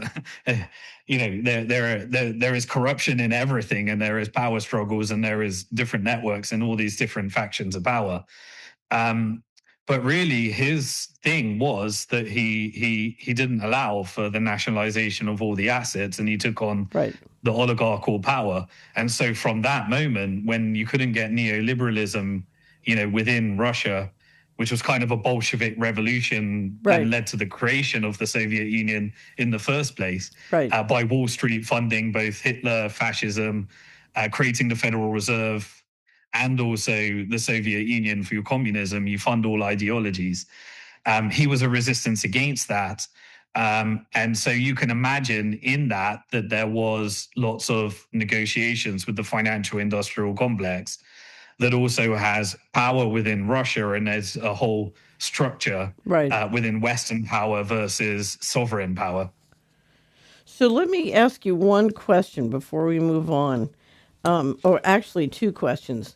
The UAE transfer on Enbridge, do you think that is, maybe it's just a symbol, but do you think that was an important transaction? On Bridge, No, on the BRICS separate system. It was a right, digital transfer to China, but yeah. it did use the Enbridge system.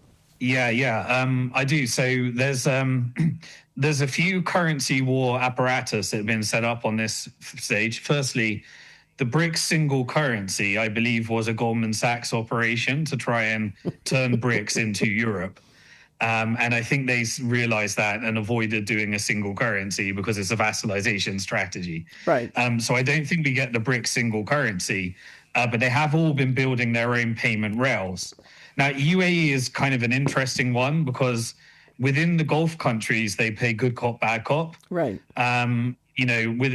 Saudi is, I believe, the most important powerful player. Right. But then UAE is UAE, for example, can buy Israeli stocks. Saudi can't buy Israeli stocks. And so UAE is kind of a way of eventually buying Israel when you want to put in a Gulf country cabinet that's no longer aligned with military operations, but is actually aligned with finance and GCC stability. And so UAE, I think, is an important node in that structure. But via Hong Kong and the Bank for International Settlement projects, they created this network of central bank digital currencies. And you've had these different beta tests through Enbridge and stuff. I haven't seen anything substantial yet. Okay. But the creation of these alternative payment rails, India's been the most successful at liberating themselves through payment rails. And China's created this, this crazy network of how to circumvent sanctions and allow for barter trades to happen via, China's essentially piggy bank of you can buy our goods, you get access to credit here, and all of the different mafia networks that allow for the oil trades to all continue. Sanctions is no longer a viable thing. Right, absolutely. So Russia, Moscow started or the Bank of Russia put a office in Beijing in 2017 so they could settle in gold. Now I don't know how much they've been settling in gold, but that capacity and all the different swap lines are there. So they've been doing many things to trade direct and or settle in gold or their own currencies for a long time. Yeah. And it shows you how long and hard it is to build that. But that capacity is, it's over the hump. It's past the tipping point. Yeah, absolutely. And that's why we saw I see the remnants of the last operations. I think the Pakistani and Indian conflict, was kind of you've got China, you've got historical IMF power that is now deep into the Chinese Belt and Road Initiative. The financial industrial complex want to penetrate the regional blocks as much as possible in this negotiation to multipolarity. And so India was the main penetration for BRICS. UAE was the main penetration for GCC.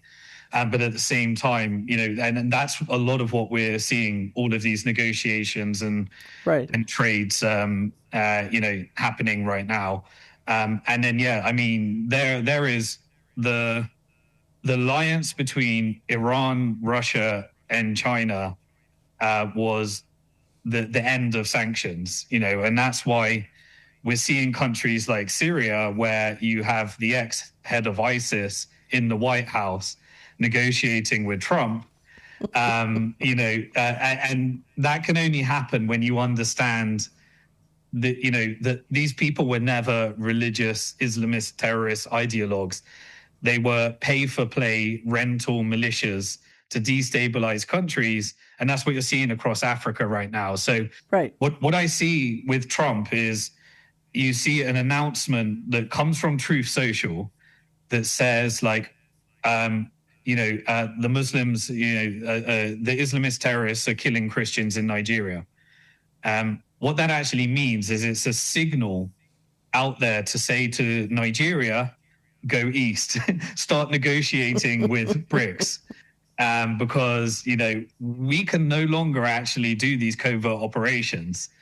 And what we want you to do is we're going to stop these funding of these destabilization campaigns, but only once you do a deal with the financial complex on regional stability and resources.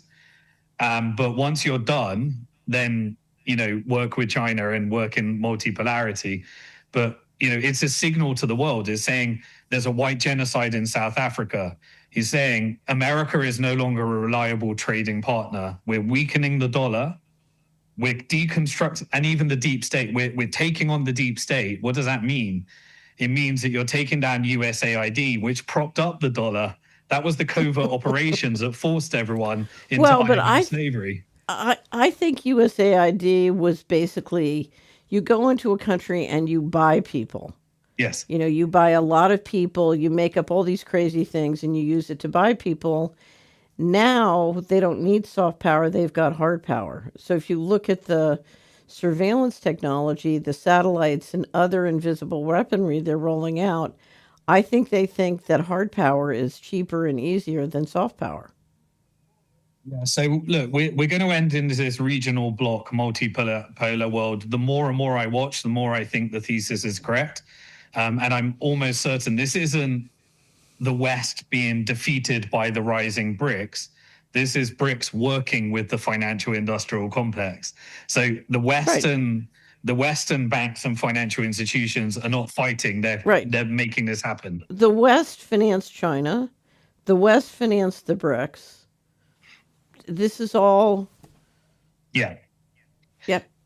Now, and then you end up with, right, well, what is the next phase? So we move into blocks, and we've got this massive amount of investment into AI data centers, surveillance technology, real world assets, tokenize everything, financialize, securitize everything. And then you have sovereign countries that don't have Western central banks. They have resource-backed currencies, and they are able to, but what are they doing? They're saying, say Saudi, for example, it has essentially its own resources. It has a population that aren't taxed much, and it has a currency pegged to the dollar, but it has its own central bank. What are they going to do? Well, they're saying, we just want the data centers here. And so they'll say, we'll invest $1 trillion, which is reverse IMF, decolonization, essentially, of the region, and saying, right, NVIDIA, build here, and everyone's fighting for the data based upon how much sovereign wealth they have. But in the end, it is this technical industrial complex that's propped up by the financial industrial complex. Right. And if you think about what military is, more and more of the contracts are cybersecurity, cyber warfare, artificial intelligence. Right. And I have to throw in weather warfare. The Iranians just announced they may have to evacuate Tehran because they're out of water. Yeah, I haven't been down that rabbit hole, so I'll start going through there. But clearly, there's all these pray to Allah for the drought to end, and you can't have data centers if you've got nuclear energy, which is what the main thing is. When you're moving from narratives for the military industrial complex to narratives for the financial industrial complex, you switch from nuclear bombs to nuclear power. Right. This is an energy play. Right. And if Iran, to me, is totally on board with this vision, this regional vision. Right. They're not, they have to maintain their narrative as a resistance against Western, but at the highest level of power, and I do mean Khomeini, it's pragmatic. Right. It's completely pragmatic. Right. They're going to get the removal of their sanctions. They're going to be able to use nuclear power. Obviously, they they leveraged the funding of proxies in order to get more power in this negotiation. They became the boogeyman, when really, if you look at groups like Hamas, they weren't funded by Iran for the last decade. That was funded via Qatar. Qatar Right. is the largest ally of US in the Gulf country, including UAE and Qatar. They compete. I think I mentioned it. Witkoff let it slip on. He was being interviewed with Kushner, and he let it slip that the master redevelopment plan has been in place for 2 years. And Kushner almost fell off his chair because he's like, shut up, shut up. Yeah. You could see he looked very distressed. It takes a couple years to build a master development plan of Yes. that size, but it means they had it in time to figure out where the bombing would clear. In other words, the bombing gets designed to clear as opposed to have a war. Yeah. And so, somebody had to finance Hamas. And it's always been amazing to me that anybody believes the official narrative, because if you look at if you look at what it takes to operationalize a military with tunnels and weapons for year after year after year, that's a lot of money. And if you understand the financial pipes, you know that no money can get through unless somebody wants it to get through. Yeah, exactly. This is the most surveilled, or like technical industrial complex nightmare in terms of surveillance in Gaza, with the most sophisticated and illegal intelligence agencies, Mossad, which are 100% aligned with factions of CIA. We're led to believe that, that massive, vast tunnel network and that operation on October the 7th, which was so radically different in the media to what actually happened, that we're led to believe that, if you believe that, then there's a sand guy in a cave in Afghanistan that took down those twin towers. So the last thing I want to go before I turn to Bitcoin is Ripple, XRP and Ripple. What do you think their role is intended to be? Yeah, so I invested in Ripple Labs, the company, in the real early days before like in the fintech days. Ripple Labs is, so the token was created by the same person that created Mt. Gox, which was the exchange that got hacked in 2014, right, and was sold to Mark Capellas, which was the front guy to take the blame. But he actually bought an exchange that was missing 80,000 Bitcoin. And Jeb McCaleb, the guy that created the XRP token, also created, Mt. Gox and Stellar and other cryptos as well. So he's like a serial tinkerer. But there was a bunch of banking technology that's got nothing to do with the token, that was trying to create competition to Swift. And they ended up with 60% of all of those tokens on the balance sheet of the company. And you had investments in XRP from like Matthew Mellon, who sadly passed away, and like from the Mellon banking family that put millions and millions into these tokens. And they were just selling these tokens to all the different banks, and then they classify that as revenue. And so they've now got like this multi-billion-dollar, $40 billion valued company that has a bunch of tokens, which is deeply centralized. But then they're building out these different stablecoin rails. And, it's by, trying to work with the banking establishment, I think an early operation in order to try and, get some of these competing projects. And I haven't found anything too sinister, but it's kind of this bridge between a banking psyop pretending to be a cryptocurrency in the decentralized world. The story you're about to hear isn't about crypto, it's about power. The kind of power that doesn't win elections, it decides them. The kind of power that doesn't follow markets, it makes them. And at the center of this power sits one man, Peter Thiel. Thiel isn't just a billionaire, he's the deep state's technologist. a Stanford-bred intelligence asset whose companies power the surveillance architecture of the modern world, a CIA partner, an FBI informant, the architect behind Palantir, the data harvesting machine used by the entire Five Eyes alliance, and Israel. Thiel has the eyes. Elon Musk, his oldest co-conspirator, has the vehicle. And together, they've been building the rails for a new digital order. When I co-founded a technology startup, our goal was nothing less than to replace the US dollar by creating a new digital currency. This doesn't start with crypto, it started with PayPal. Thiel and Musk's original vision wasn't a payments app, it was a plan to digitize the entire global financial system. They failed, but their dream never died. Essentially, if done right, X would become, I don't know, maybe half of the global financial system. Thiel calls this era the Straussian moment, a Pax Americana enforced not with soldiers, but with surveillance.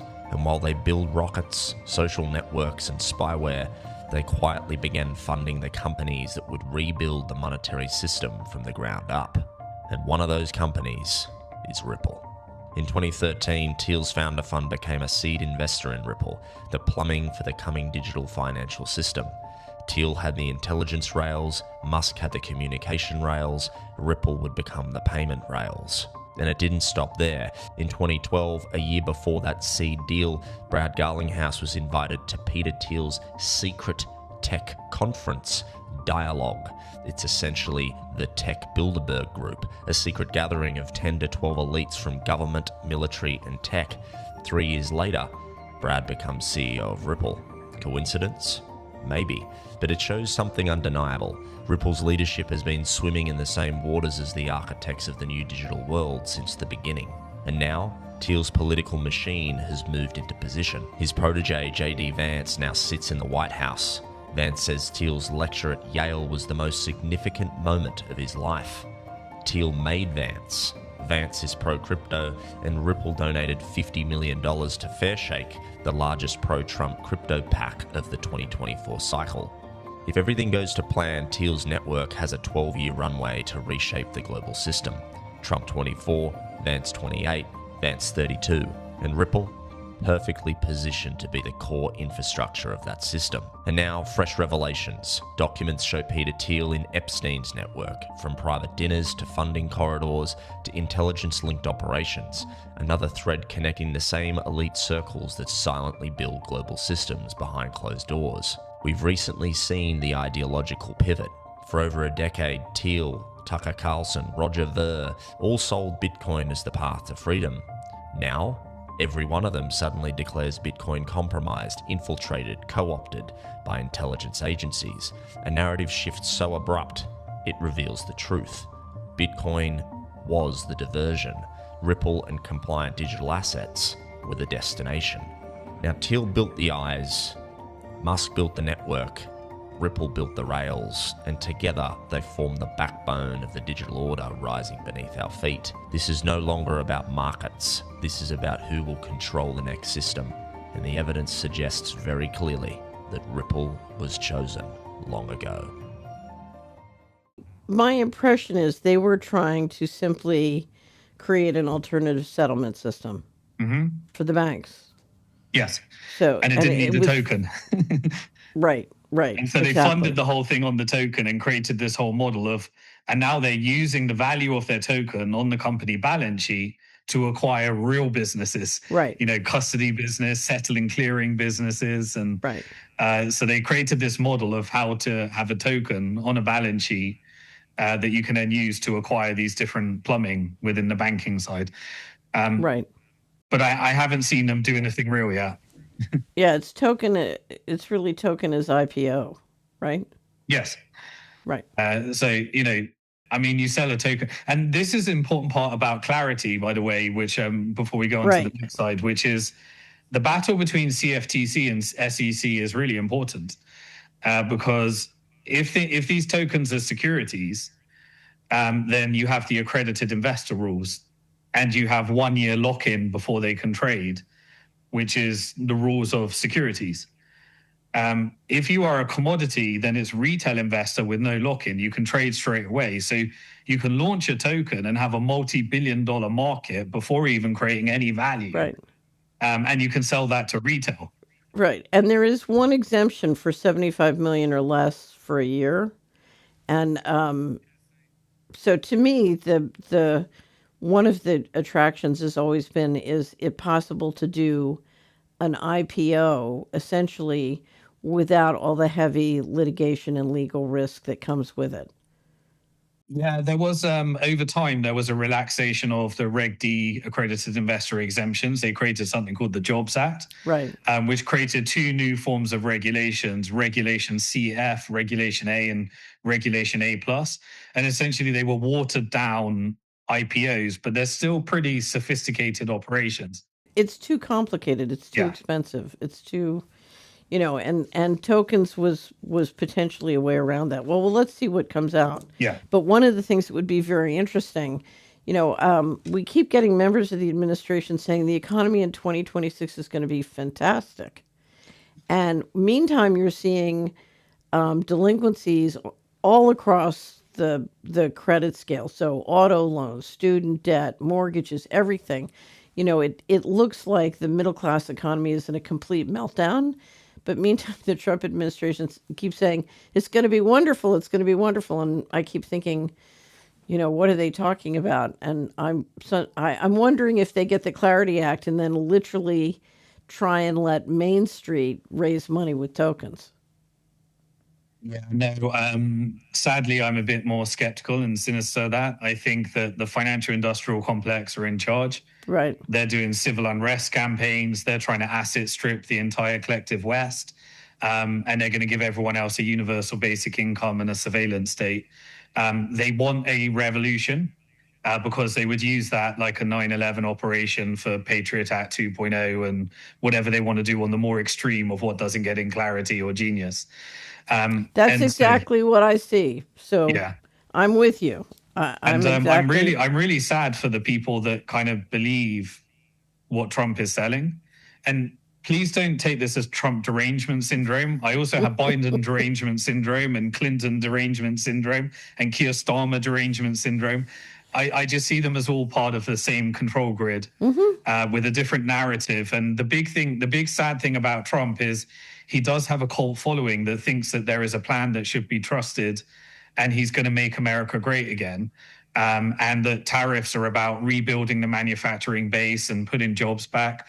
I see robotics. I see artificial intelligence. Right. I see a great stock market, but I see severe wealth inequality, and every metric of what makes a functioning economy and a functioning society is getting worse and worse and worse. So I remember being told at one point, we're going to ship all the manufacturing to China. They will get all the pollution because if we keep it here, way too much pollution.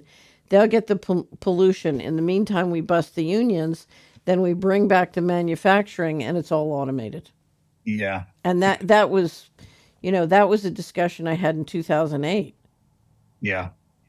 And it's really sad because we are at extreme highs in stock market, an extreme K-shaped economy. Like the level of indebtedness is it's hit breaking point. Like the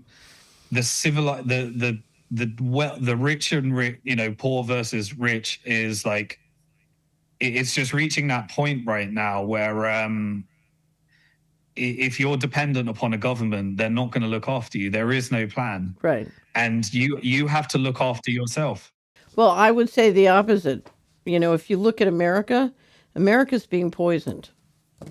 Yes. They're just being, the life expectancy is being intentionally lowered across the board. And there's no doubt about it. So, you're in a war. And what's interesting is I just came from 2.5 months of traveling around and doing meet and greets with our subscribers.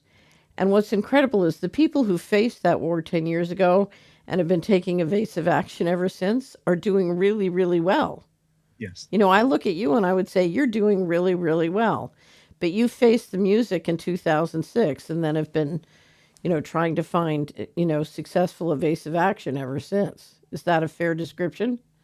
I would absolutely say that. So it takes a long time to prepare. It really does. Like Right.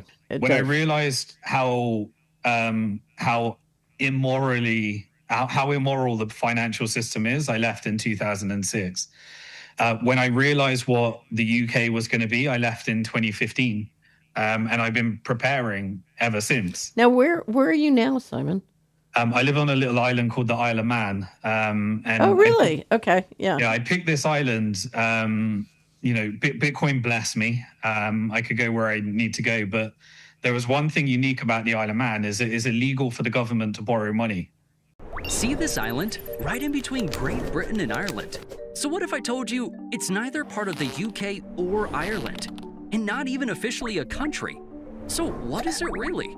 This is Isle of Man, a place with no army, but a flag that looks like this. And here's where it gets even weirder. The Isle of Man is what's called a crown dependency. It makes its own laws, has its own parliament, and even speaks its own endangered language. But when it comes to defense or diplomacy, that's still handled by the UK. Now, here's something interesting. It also has zero corporate tax, which means online gambling empires, shipping firms, and crypto companies love it here. Oh, and once a year, this quiet island turns into a real-life racetrack. It hosts the Isle of Man TT. It's tiny, quiet, quirky, and somehow one of the richest islands on Earth. And so as a consequence of that, while we are kind of dependent for energy from the United Kingdom, we're in the Irish Sea.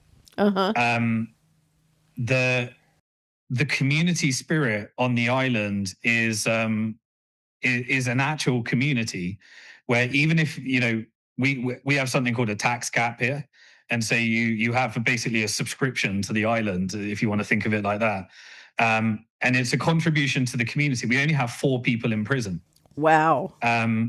In the entire island, the front page newspaper is somebody ran over a chicken and didn't stop and tell the police or something like that. That's as far as it gets, because it's still got that community spirit. And to me, it was amazing to see that actually a lot of the degeneracy that we see in society, the urban decay, the lack of investment in infrastructure, is actually because of debt. And it just really highlights to me the government, when they take on that debt, they become a tool for somebody else's agenda. And one of my favorite books is The History of Central Banking by a South African.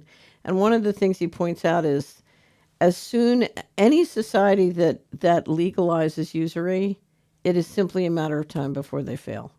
Yes. Yeah, that's a great book. I think it was Mark Goodwin, The History of Central Banking and the Enslavement of Mankind. No, this one was Steve Goodson. Yeah. Steve Goodson? Sorry if I got the name wrong. Yeah, good. Mark Goodwin is doing a series on Solari called Digital Assets, Digital Currency. Interesting. So he wrote a Bitcoin book, not as early, but he used to be editor of Bitcoin magazine. Ah, interesting. Okay, so let's turn to Bitcoin. So one of the things, so you and I have a different take on Bitcoin, but I believe at a minimum that the financial guys want to use it to reset the system, and I expect the price to go up a lot more. So I think for some period of time, while the limit's on, it's a speculative asset, but it's a pretty easy bet that they're going to try and run it up a fair amount. Where you and I disagree is I think they can pull the limit anytime they want to. As in increase it from 21 million. Right. And not just through ETFs, or the games they can play in the if they securitize it. I think they can literally change the limit on Bitcoin anytime they want. Yeah, got it. So, yeah. And so one of the things, let's say somebody's in your position, they've done well, they own Bitcoin related businesses. That means you've always got to be managing it so that you're making sure you're taking your profits and investing in real assets, and you have plenty of real assets if that should happen. And what's interesting is Mark thinks they're going to take it up and hold it there. I think they're going to take it up and pull it back down. So it'll be a pump and dump, I mean, it pumps and dumps as it goes, but ultimately there'll be a dump after the whales get out. Mark thinks no, they're going to keep it there just to capitalize the system, but I don't think we know. And I have to tell you, I think they make it up as they go. So there's no way to know. Yeah, so absolutely. So what do we know about Bitcoin? There is only 21 million Bitcoin, but there certainly is a lot more paper Bitcoin. Right. And they've built up the Bitcoin derivative complex. You are seeing it in real effect right now. So in my opinion, people get confused because when I talk about these things, people get upset because there's this celebrity worship, godlike characters within the Bitcoin ecosystem. And one of those is Michael Saylor. Michael Saylor is, I try to tell people that it's not a personality attack. He created the best pitch for Bitcoin in order to centralize as much Bitcoin as possible. And get people to borrow against their Bitcoin because he created the narrative that the dollar is being devalued, Bitcoin's going up, so put your Bitcoin in custody, borrow against it, and attack the system. Right. So I have to tell you, I've listened to a lot of your description of Saylor, and you have it totally nailed. I mean, you understand exactly what's happening, why it's happening, how it happens, and the fact that he's completely under the control of the finance guys. Yes. They've got him by the short hairs. And there's no exceptions to that rule because I know how these financial industrial complexes are built from working in investment banking and from studying it on the outside as well, and from creating a business where you're drugged into Silicon Valley money, and you get all these gateway drugs, and then if you have enough compliance, you end up a public company, and then if you have enough compliance as a public company, you get to borrow against your stock, and then if you borrow enough against your stock, you end up in an index fund, and if you end up in an index fund, you get passive income, right? And then you're fully vassalized at that point, where if you don't comply, they can knock you out of the index. And they have creeped through strategy. There was a shell, a public company, and then it created, okay, we'll sell more stock in order to buy more Bitcoin. And then slowly you get these different types of products being built. Slowly you get, I'll buy more Bitcoin and I'll borrow it from all these corporate bond investors. So now you've got the dollar vigilantes. You also have a new product which monetizes volatility. So now you've got James Street in and the hedge funds in. Mm-hmm. And then you've got a new product that gives a higher yield, higher risk dividend. And so now you've got the mutual fund investors in. So now you've got, and then we'll get into the NASDAQ 100. So now you've got BlackRock, and now you've got Vanguard. And so now as you progress, you've got all the different players. You've got the derivatives complex. You've got the Cantor Fitzgeralds that are bringing in all the other Bitcoin companies. Say, hey, Jack Mallers, why don't you tell everyone that you're going to create a Bitcoin treasury company? Hey, David Bailey, you control some Bitcoin media.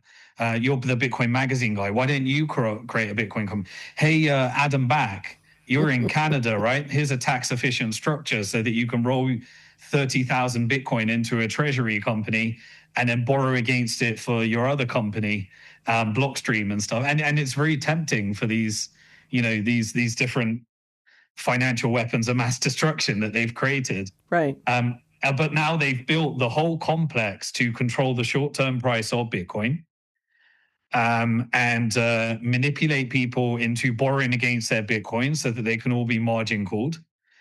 Issue stable coins backed by treasuries that will subsidize these lower rates. And you've got these Cantor Fitzgeralds that are just bringing more and more people into centralizing Bitcoin. And at the center of the whole thing, you've got strategy, which is a beautiful narrative of saying JP Morgan knocks you out of the index, Jack Mallers, you'll now lose your banking at JP Morgan. So you put a certificate up showing that you've lost your banking service. And now suddenly we can do buy strategy crash JP Morgan operation. And then Jack Mallers just launched his borrow against your Bitcoin service. And so now everyone can lever up and borrow at the price at the bottom, say, hey, when's the best time to get out a Bitcoin backed loan at the bottom of the market? So now let's do a short squeeze and take on JP Morgan. We're taking down the banks, and meanwhile, you have vassalized the entire strategy into the financial industrial complex, and all of these different constructs have been built. I used to call them the boys. One of the things the boys love to do is if you won't back them, if you won't finance them, they create all these different ways of taking you down that, here's the alternative. If you're not going to be with me, then here's an alternative that you are attracted into because it's going to sock it to the man, right? And then we take you down again and again and again. It's amazing. And my favorite one, I was at a Bitcoin conference in 2017, and I was trying to talk everybody. Bitcoin was running up, and I was trying to just say, look, because everybody was trading. And so they were swapping back and forth between different cryptos. And I said, you're creating realized gains. If you don't escrow in the dollar when it dumps, your tax liability is going to be bigger than the value of your whole position. Yeah. So for God's sakes, when you trade, when you create a taxable event, and they kept saying, oh, it's all secret. We don't have to pay taxes. I said, no. And it was after the dump in the Wall Street Journal, they announced 10,000 new auditors just going after crypto. Yeah. So they know what they're doing. Yeah. So, that complex has been built. If you think about what strategy is, it's borrow more from Wall Street, bond vigilantes, hedge funds, raise more in equity, and get more Bitcoin in a centralized company. So if you look at your advice, so you're saying if you do Bitcoin, self-custody and don't borrow. Yes.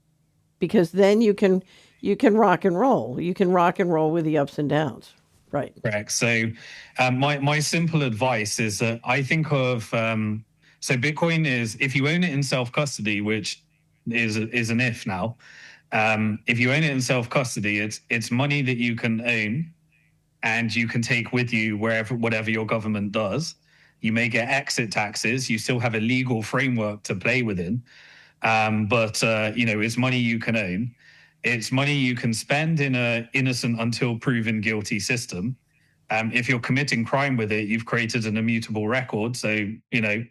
It's still, and it's money that has a fixed supply, which means that there only will be 21 million, but they can manipulate the short-term price. But that's always been the case with the Bitcoin exchanges. I know because I'm a shareholder in many of them. Right. Essentially, Mt. Gox was a fractional reserve Bitcoin because it lost 90% of the Bitcoin, but still owed that amount of Bitcoin to people that thought they had Bitcoin. Right. But then the exchange closes and then they realize they don't have the Bitcoin. And so self-custody is how you avoid that. If somebody's listening to this and they say, okay, well, where do I go to do self-custody? How do I learn how to do self-custody? What are the wallets that I should use? What would you recommend? It's a deeper subject, but I publish on simondixon.com different courses where you can learn how to self-custody. Okay. I'm fortunate enough to have no monetization, no sponsorship. I haven't got anything to sell. I'm literally just trying to build a community of people that want to get themselves more sovereign. Right. There's nothing to sell there, Right. But I have videos where you can watch how to self-custody and the different things. It's a deep subject and it's very boring for this, but right. My simple rules are learn how to self-custody. Yeah. Own more Bitcoin this month than the last month, regardless of price. So you won't out trade Wall Street, but you can out invest them. Own it in self-custody. You get to boycott the Fed. Really, it's money outside the Fed. If you don't own it via an ETF, you get to boycott BlackRock. If you don't borrow against it, then you're not creating fiat currency and giving them custody service to charge fees. So don't borrow against it. Don't use any leverage. Don't trade, and just have more Bitcoin this month than the previous month, and do that for a 4-year cycle. I'm just going to add my caveat. If I'm right, and they change or pull the limit, or engineer a permanent dump, you want to be ready to run. So. Yeah, but I don't think that that if we look at the construct of how Bitcoin's created, you cannot change 21 million unless you can co-opt all of the developers. You can own all of the mining ecosystem, get as much Bitcoin in an ETF, get all of the nodes to agree that you're going to upgrade, and then not have a user-activated soft fork. And so you actually the ability to change it from 21 million requires co-opting of almost every part of the ecosystem. So in 1996, when I started litigating with the Department of Justice, I would have said that was impossible. Having litigated with the Department of Justice until 2011 and dealt with massive physical harassment, surveillance, and learning every dirty trick in the book, what I will tell you is I think it's much easier for them to do that than you probably think. So, and it was a shocking process to come to that conclusion. And it's a conversation I'd be happy to have with you, because the way you control technology is not through technology, but it's by controlling the people who manage the technology, and their ability to move in and manage and control thousands of companies and people is phenomenal. Yeah. And I wouldn't have believed it was possible, but now I do. But I don't think that time is near. So it's not a 2026 problem. That's what I can tell you. We can continue to debate it, but there are choke points across the whole of the Bitcoin ecosystem. Absolutely. And those need to be aware as certain risks, right. It's not a guaranteed thing. Yeah. So before I turn two other things on Bitcoin, the Bitcoin Strategic Reserve, we've seen both the president and the Secretary of Treasury say they're only going to put Bitcoin in the strategic reserve that they seize. And we just saw this seizure of the Prince Group. You've covered it, and it's remarkable. I was on the board of directors when the Department of Justice did a huge seizure of BCCI, the sort of BCCI situation, and did a huge seizure and didn't want to give the money back to the victims. They wanted to keep the money. It was the same exact fact pattern that we see in the Prince Group. And this one is extraordinary because you're talking about a huge cybercrime operation. The U.S. goes in and seizes the Bitcoin and China, if I understand it, is arguing that the money should go back to the victims. And the U.S. is like, no, we're going to keep it. So any thoughts on what is happening now with this seizure and the Bitcoin Strategic Reserve? Yeah, so it's very interesting. So the language around the executive order for the Bitcoin Strategic Reserve was very similar to the Gold Seizure Act in 1933. And so you notice that some of the without the seizure, if you compare some of the points, wow, you'll see that there are very, very similar like conditions there, but it didn't have the seizure. Simon, how did you figure that out? Someone did an analysis. I think I used AI to just do an analysis between the two. Wow. Okay. But it's very interesting that some of the language seemed to have been borrowed from that. Now the U.S. government allegedly has, and we don't know this because there was a Freedom of Information FIRA that was very strange in terms of whether they had 10,000 Bitcoin or what they have. But now they're claiming they have 325,000 Bitcoin. No one can verify that. Now, that came from three pockets. The first was the Silk Road seizures. Right. And one of the first thing the Trump administration did was pardon Ross Ulbright, Right. which is the dark web website that was much of Bitcoin's early volume. And so, that's, I think, a legitimate seizure because who were the victims there? Drug dealers. So if reasonable case. But the second two are very illegitimate. The second one was, I know because I'm a Bitfinex shareholder, there was 119,000 Bitcoin hacked from Bitfinex. And I worked with the victims of the hack in order to put together a recovery plan where we didn't go into Chapter 11. And we actually recovered everybody's funds by, avoiding the Chapter 11 process. So the lawyers couldn't sell the Bitcoin and all the things that happened in Celsius and Mt. Gox. So I've got very niche experience from these different cases. However, the shareholders, which were the victims, because we made the victims shareholders, they recovered, or the Department of Justice recovered those Bitcoin. And so they managed to get 100,000 Bitcoin. Now, in terms of who they're telling us the hacker is, that's a wild story. Just look up Razzle Dazzle, the Crocodile of Wall Street, and you'll be amazed and shocked at what you see, who they're telling us the hacker is.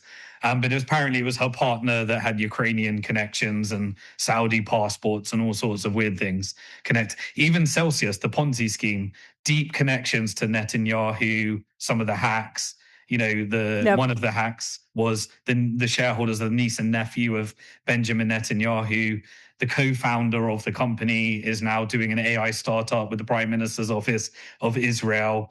The person that was head of loans is in the social media propaganda department for the IDF. Like, very strange connections that you see in all of these cases. And then don't even get me started on SBF and FTX.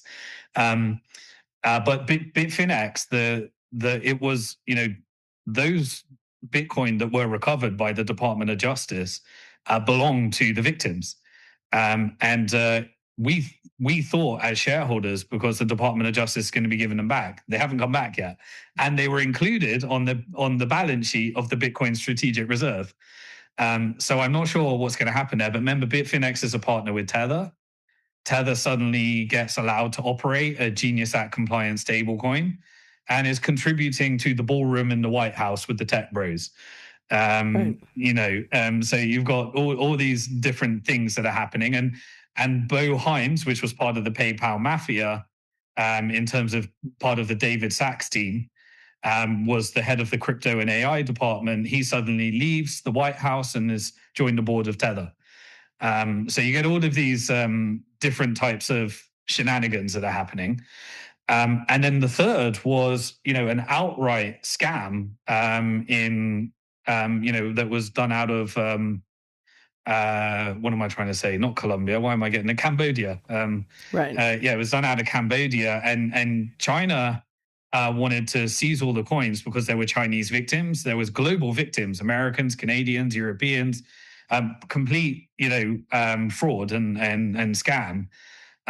And now America announced that it's adding 127,000 Bitcoin to its strategic reserve that it seized. And so now it's got 325,000 Bitcoin in its strategic reserve that belong to Bitfinex victims and the victims of the fraud. And that's the Bitcoin strategic reserve. So it's a very interesting model that you allow massive cybercrime, and then when it matures, you just basically seize everything and move it into the Department of Justice. This is pure speculation because I got zero evidence for it, but in my mind, I've got a conspiracy theory that is consistent with my understanding of other things. But we're always told that there's Russian hackers, Chinese hackers, and North Korean hackers, and Lazarus. I've got a feeling that that's Israel. Right. And I think that these hacking operations, if they end up as Bitcoin strategic reserves on Treasury's balance sheet, and we know what happened to the confiscated gold from America. It was used as it sits on the Federal Reserve's balance sheet and Treasury's Right. balance sheet. So it's the collateral. But it doesn't help. It doesn't help the government in the end, because the power structure is the financial industrial complex. So I think the narrative is that we're going to save the dollar, we're going to save America. Right. Exactly. That's the narrative. But is that strategic reserve being leased to BlackRock or any of the ETFs? Not yet. So all we know is that we don't know where it's stored. No, the Marshalls are using Coinbase. Okay, so it's at Coinbase, and Coinbase is the custodian for the BlackRock ETFs and the other ETFs. So Right. And Coinbase, I was an early investor in, and once they went public, I sold all my shares. I'm kind of in a cleansing phase right now, where I'm trying to get back to being this self-custody Bitcoin purist. I invested in all these companies, and now they've been co-opted by the financial industrial complex. And so Right. as soon as they go public, I sell them and buy Bitcoin in self-custody.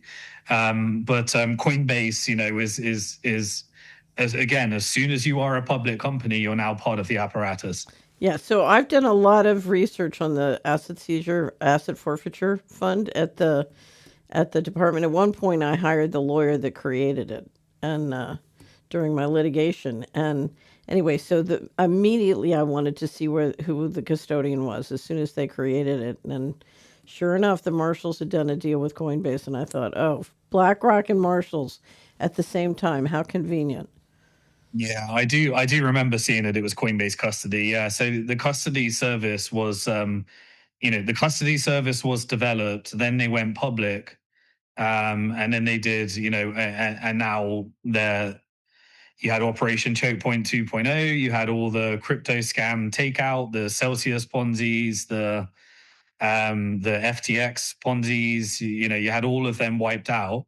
You had the CZ takeover of, the US government takeover of Binance in the compliance side. You had the Biden administration that was very unfavorable. Right. Suddenly you get the Bitcoin ETF. Then you get the deregulation environment, the Trump administration, and then everything that the banks and financial institutions need to build the Bitcoin industrial complex. Right. So Gary Gensler was my best friend in business school. And in fact, I got him an interview with Goldman Sachs. That was one of my claims to fame. He didn't have a suit, so I took him to Brooks Brothers and bought him a suit. Yeah. So. Okay. Anyway, so again, I think the chairman of the SEC is, part of a greater power structure. Let's say that. Right. Exactly.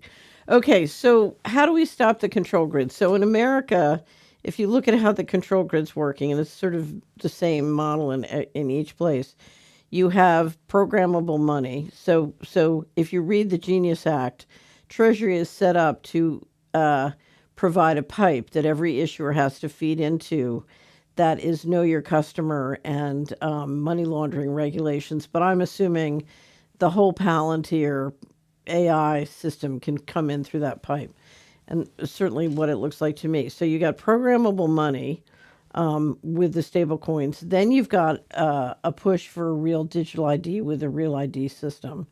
And then you have an extraordinary move locally to build out the hardware, both telecommunications, drones, and AI data centers to deliver, both the surveillance and the dynamic application of the programmable money. And so you've sort of got three legs to the stool, and people are pushing back on every one, but they're clearly designed to snap together. So in that kind of system, I don't see, there's no way to push back other than to scramble the system. So I don't know if you saw it, the former head of MI6 just came out and said that Starmer's plan for the digital ID was insane because you put everybody in one database and everybody's going to hack it.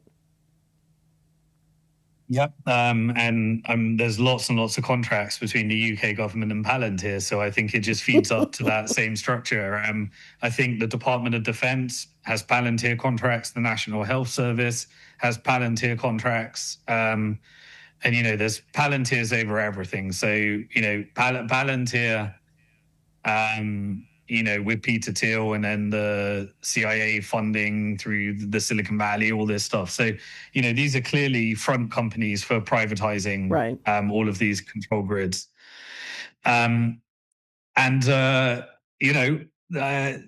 All I say is the same thing I said with the Bitcoin side. Your job is to try and, I don't think nothing stops this train. Like, I'm up for a fight, but I'm not up for a fight that I can't win. And so I think we have come too far. And I think your job is to exit the system where you can. And so what I tend to do is I try and get as much Bitcoin in self-custody with my fiat currency. I don't borrow against it, the things that I said. I hedge with gold and I reallocate my money into community. Any fiat currency is in community banking if I need banking. I invest in any kind of decentralized systems that can create friction and resistance against it, decentralized artificial intelligence. And all of these have spectrums because there's always a choke point at some point. Right. But I've come to the conclusion that it's about better rather than worse. Because if you do nothing because you're trying to achieve perfection, there is no perfection. Right. And then you have to spend local. Like, I really believe that people should support local business more than big business. I think cities are going to be very, very bad places to live. I think people should go urban. And across the country, you see, it's a weird phenomenon I've seen because people build these amazing communities, but they tend to go around like a cult leader and some kind of like weird cult. Like, why not just do it without the cult? Like, why can't people just look after each other within a community? And so I do think... Well, many do, but they don't talk about it, and they certainly don't brand it as a thing. Yeah, right. Exactly. So, as much grass as you can touch, as much community, and just really... I think we get into a higher purpose at this stage. Like, for me, I personally believe that there is a higher plan, which is our creator.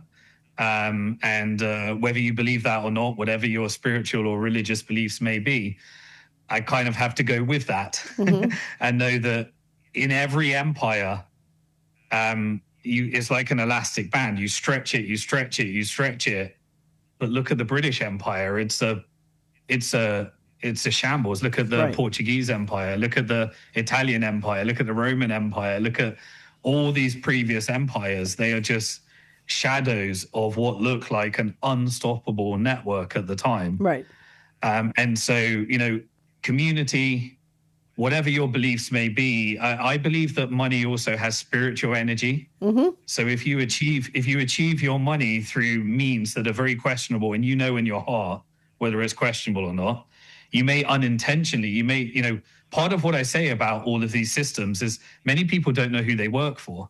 Like, Jack Mallers probably doesn't know who he works for because it's all this, these layers and layers and layers. You just think you're building a business and you're working for your funders. So one of the things I like about your work is you understand the financial bazooka and that it can, you have to be prepared to duck at any point, right? And that's essential. Yeah. So, and you're going to need community. You're going to need as much autonomy and sovereignty as you can. And we have to look after each other. And to look after each other, we need to recognize that these devices are feeding us hatred. They're stopping us from having children.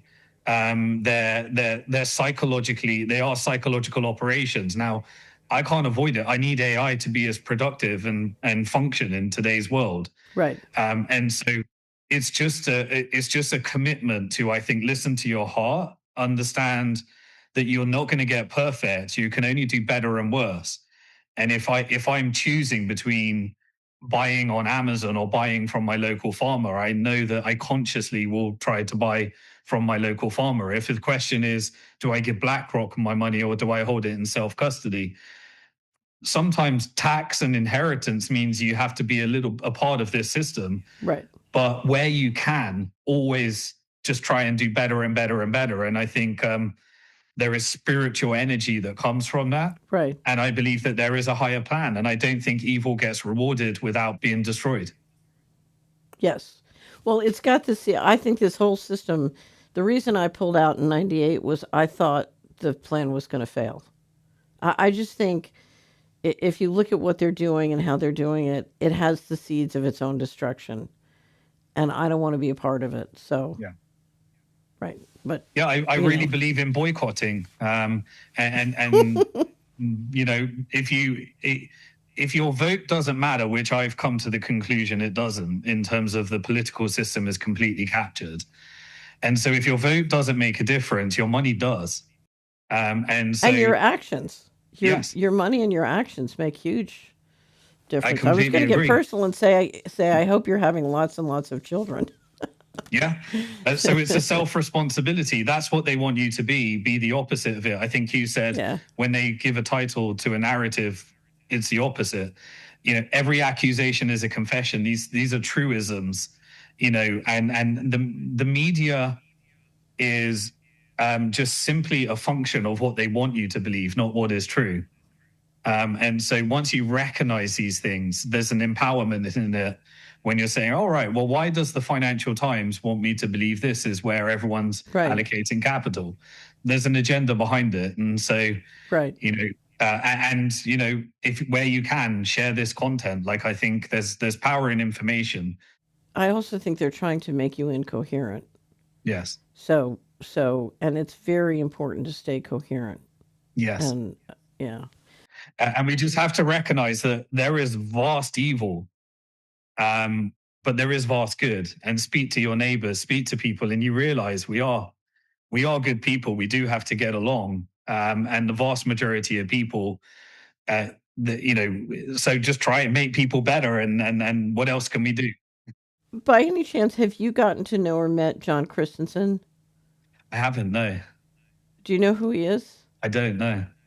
He made a documentary with what's the name of the reporter? I think it was Nicholson. It's called The Spider's Web. It's about the British offshore system. And we have an interview with him on the Solaire Report, and you're eligible for a complimentary subscription. I'll send you one. All guests get a complimentary subscription. But I would suggest you look up the documentary The Spider's Web and watch it.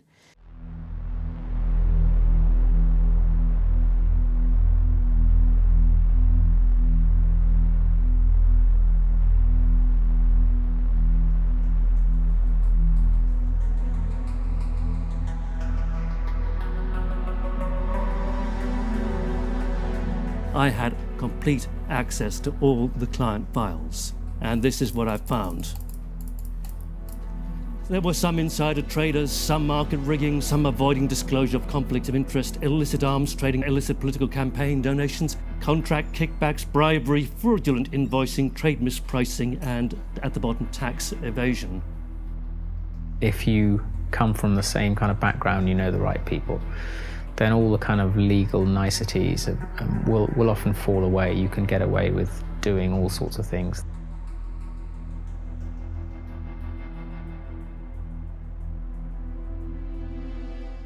John Christensen might be somebody you would like to connect with. He's very, very special. And all right. He's done a lot of digging, particularly in the islands. I think he was economic development officer in Jersey. So amazing. Okay. Yeah. Well, I'm really grateful to have found you and that you brought me on and that I can be a part of the community, because I'm ashamed that I haven't understood more of your work, because you seem to have been down this rabbit hole for longer than myself. And I can't wait to discover more of what you've created and what you've helped people with. Please don't go down all the rabbit holes I've gone down. Yeah. It's a waste of it's not a good use of your time, but you know, in the process of trying to figure out what in the world was going on, I think I've tried to go down just about every rabbit hole there is. And in fact, we did an interview. Joseph Farrell, he's a scholar that I do a lot with. We did an interview, Who is Mr. Global, trying to explain the very top of the system and what things look like from Mr. Global's point of view. And And all we do is we go through all the different theories, Yeah. and describe them. So, Yeah. I have some insight into the system, but I don't begin to have, I couldn't prove what's going on in a court of law. I'll say that. Absolutely. Well, it's a collective thing, and I'll leave one rabbit hole if people want to go down. Many people ask whether Bitcoin was created by the CIA and who Satoshi Nakamoto is. I just created a 3-hour video on YouTube, so you can look up Simon Dixon, Satoshi Nakamoto, CIA, and if anyone wants to go down that rabbit hole, I pulled together. Okay, I saw the title, but I didn't realize what it was. 3 hours. Okay. All right, so today we're diving into a theory that's been absolutely blowing up the crypto space. It comes from a nearly 3-hour-long podcast episode hosted by the one and only Simon Dixon, a true Bitcoin OG, on his show Bitcoin Hard Talk. And it was all about trying to answer a question that just keeps coming up. Specifically, this one wild theory about who really created Bitcoin. And when I say wild, I mean, we're talking about a story that pulls in international spies, the mob. I mean, it's a real rabbit hole. Okay, let's get into the first clue. And believe it or not, the theory starts with the name itself. So the podcast brings up this idea from a guy named Richard Warner. He points out that in Japanese, you say the family name first, so it would be Nakamoto Satoshi. And if you break that down, Nakamoto can translate to center origin, and Satoshi, that can mean intelligence. So you put them together, and what do you get? Central intelligence. Kind of spooky, right? So the question is, was this some kind of clever wink and a nod from an intelligence agency? A clue left behind, just hiding in plain sight for anyone who bothered to look. Okay, but that leads to the next big question, the motive. I mean, why on earth would a government agency create a decentralized currency? It seems totally counterintuitive. Well, the podcast dives into 2 pretty compelling and honestly kind of chilling potential reasons. First, there's the gateway drug theory. The idea is that Bitcoin was just a trial balloon, a way to get us all comfortable with the idea of digital money before they roll out their own stuff, central bank digital currencies, or CBDCs, which they would totally control. The second theory is, well, it's a lot darker. It's the honeypot theory, that Bitcoin was designed to get everyone to pour their money into it, only for the creators to flip a switch on a secret back door and seize it all. But here's where the story gets really, really weird. Just when you think it's all about spies and government agencies, the podcast takes a massive left turn. It suggests a deeper, darker origin story that doesn't start with the CIA, it starts with the mob. Okay, I'll take a look, Simon. Well, it's been just a real pleasure. I've enjoyed your work for a while now, a couple years, and I really appreciate what you're trying to do, and I really enjoyed talking to you. Thank you for joining us on the Solera Report. Tell everybody again where they can find you and follow your work. Yeah, so I'm mainly on X at Simon Dixon Twit, from when it was called Twitter. And I'm on YouTube, Simon Dixon. I go live every week where I do This Week in Bitcoin, This Week in Macro, This Week in Geopolitics, 3 hours every week, following the money in real time. Well, but it's good because you connect the dots between all these different areas, and it's very good. I do, and then I use AI to condense it down to 5 minutes and 20 minutes as well. So, and then I publish those on my blog, simondixon.com. Okay. I've been using Claude. What have you been using? I got a team, but we're mainly in like the Google ecosystem. And then we got we invested in like some decentralized companies, which we've been playing with as well. So, but it's mainly my team at this stage. Okay. Okay. Well, Simon Dixon, you have a wonderful day, and thank you for joining us on the Solera Report. Thank you. Ladies and gentlemen, you have a great evening. Bye.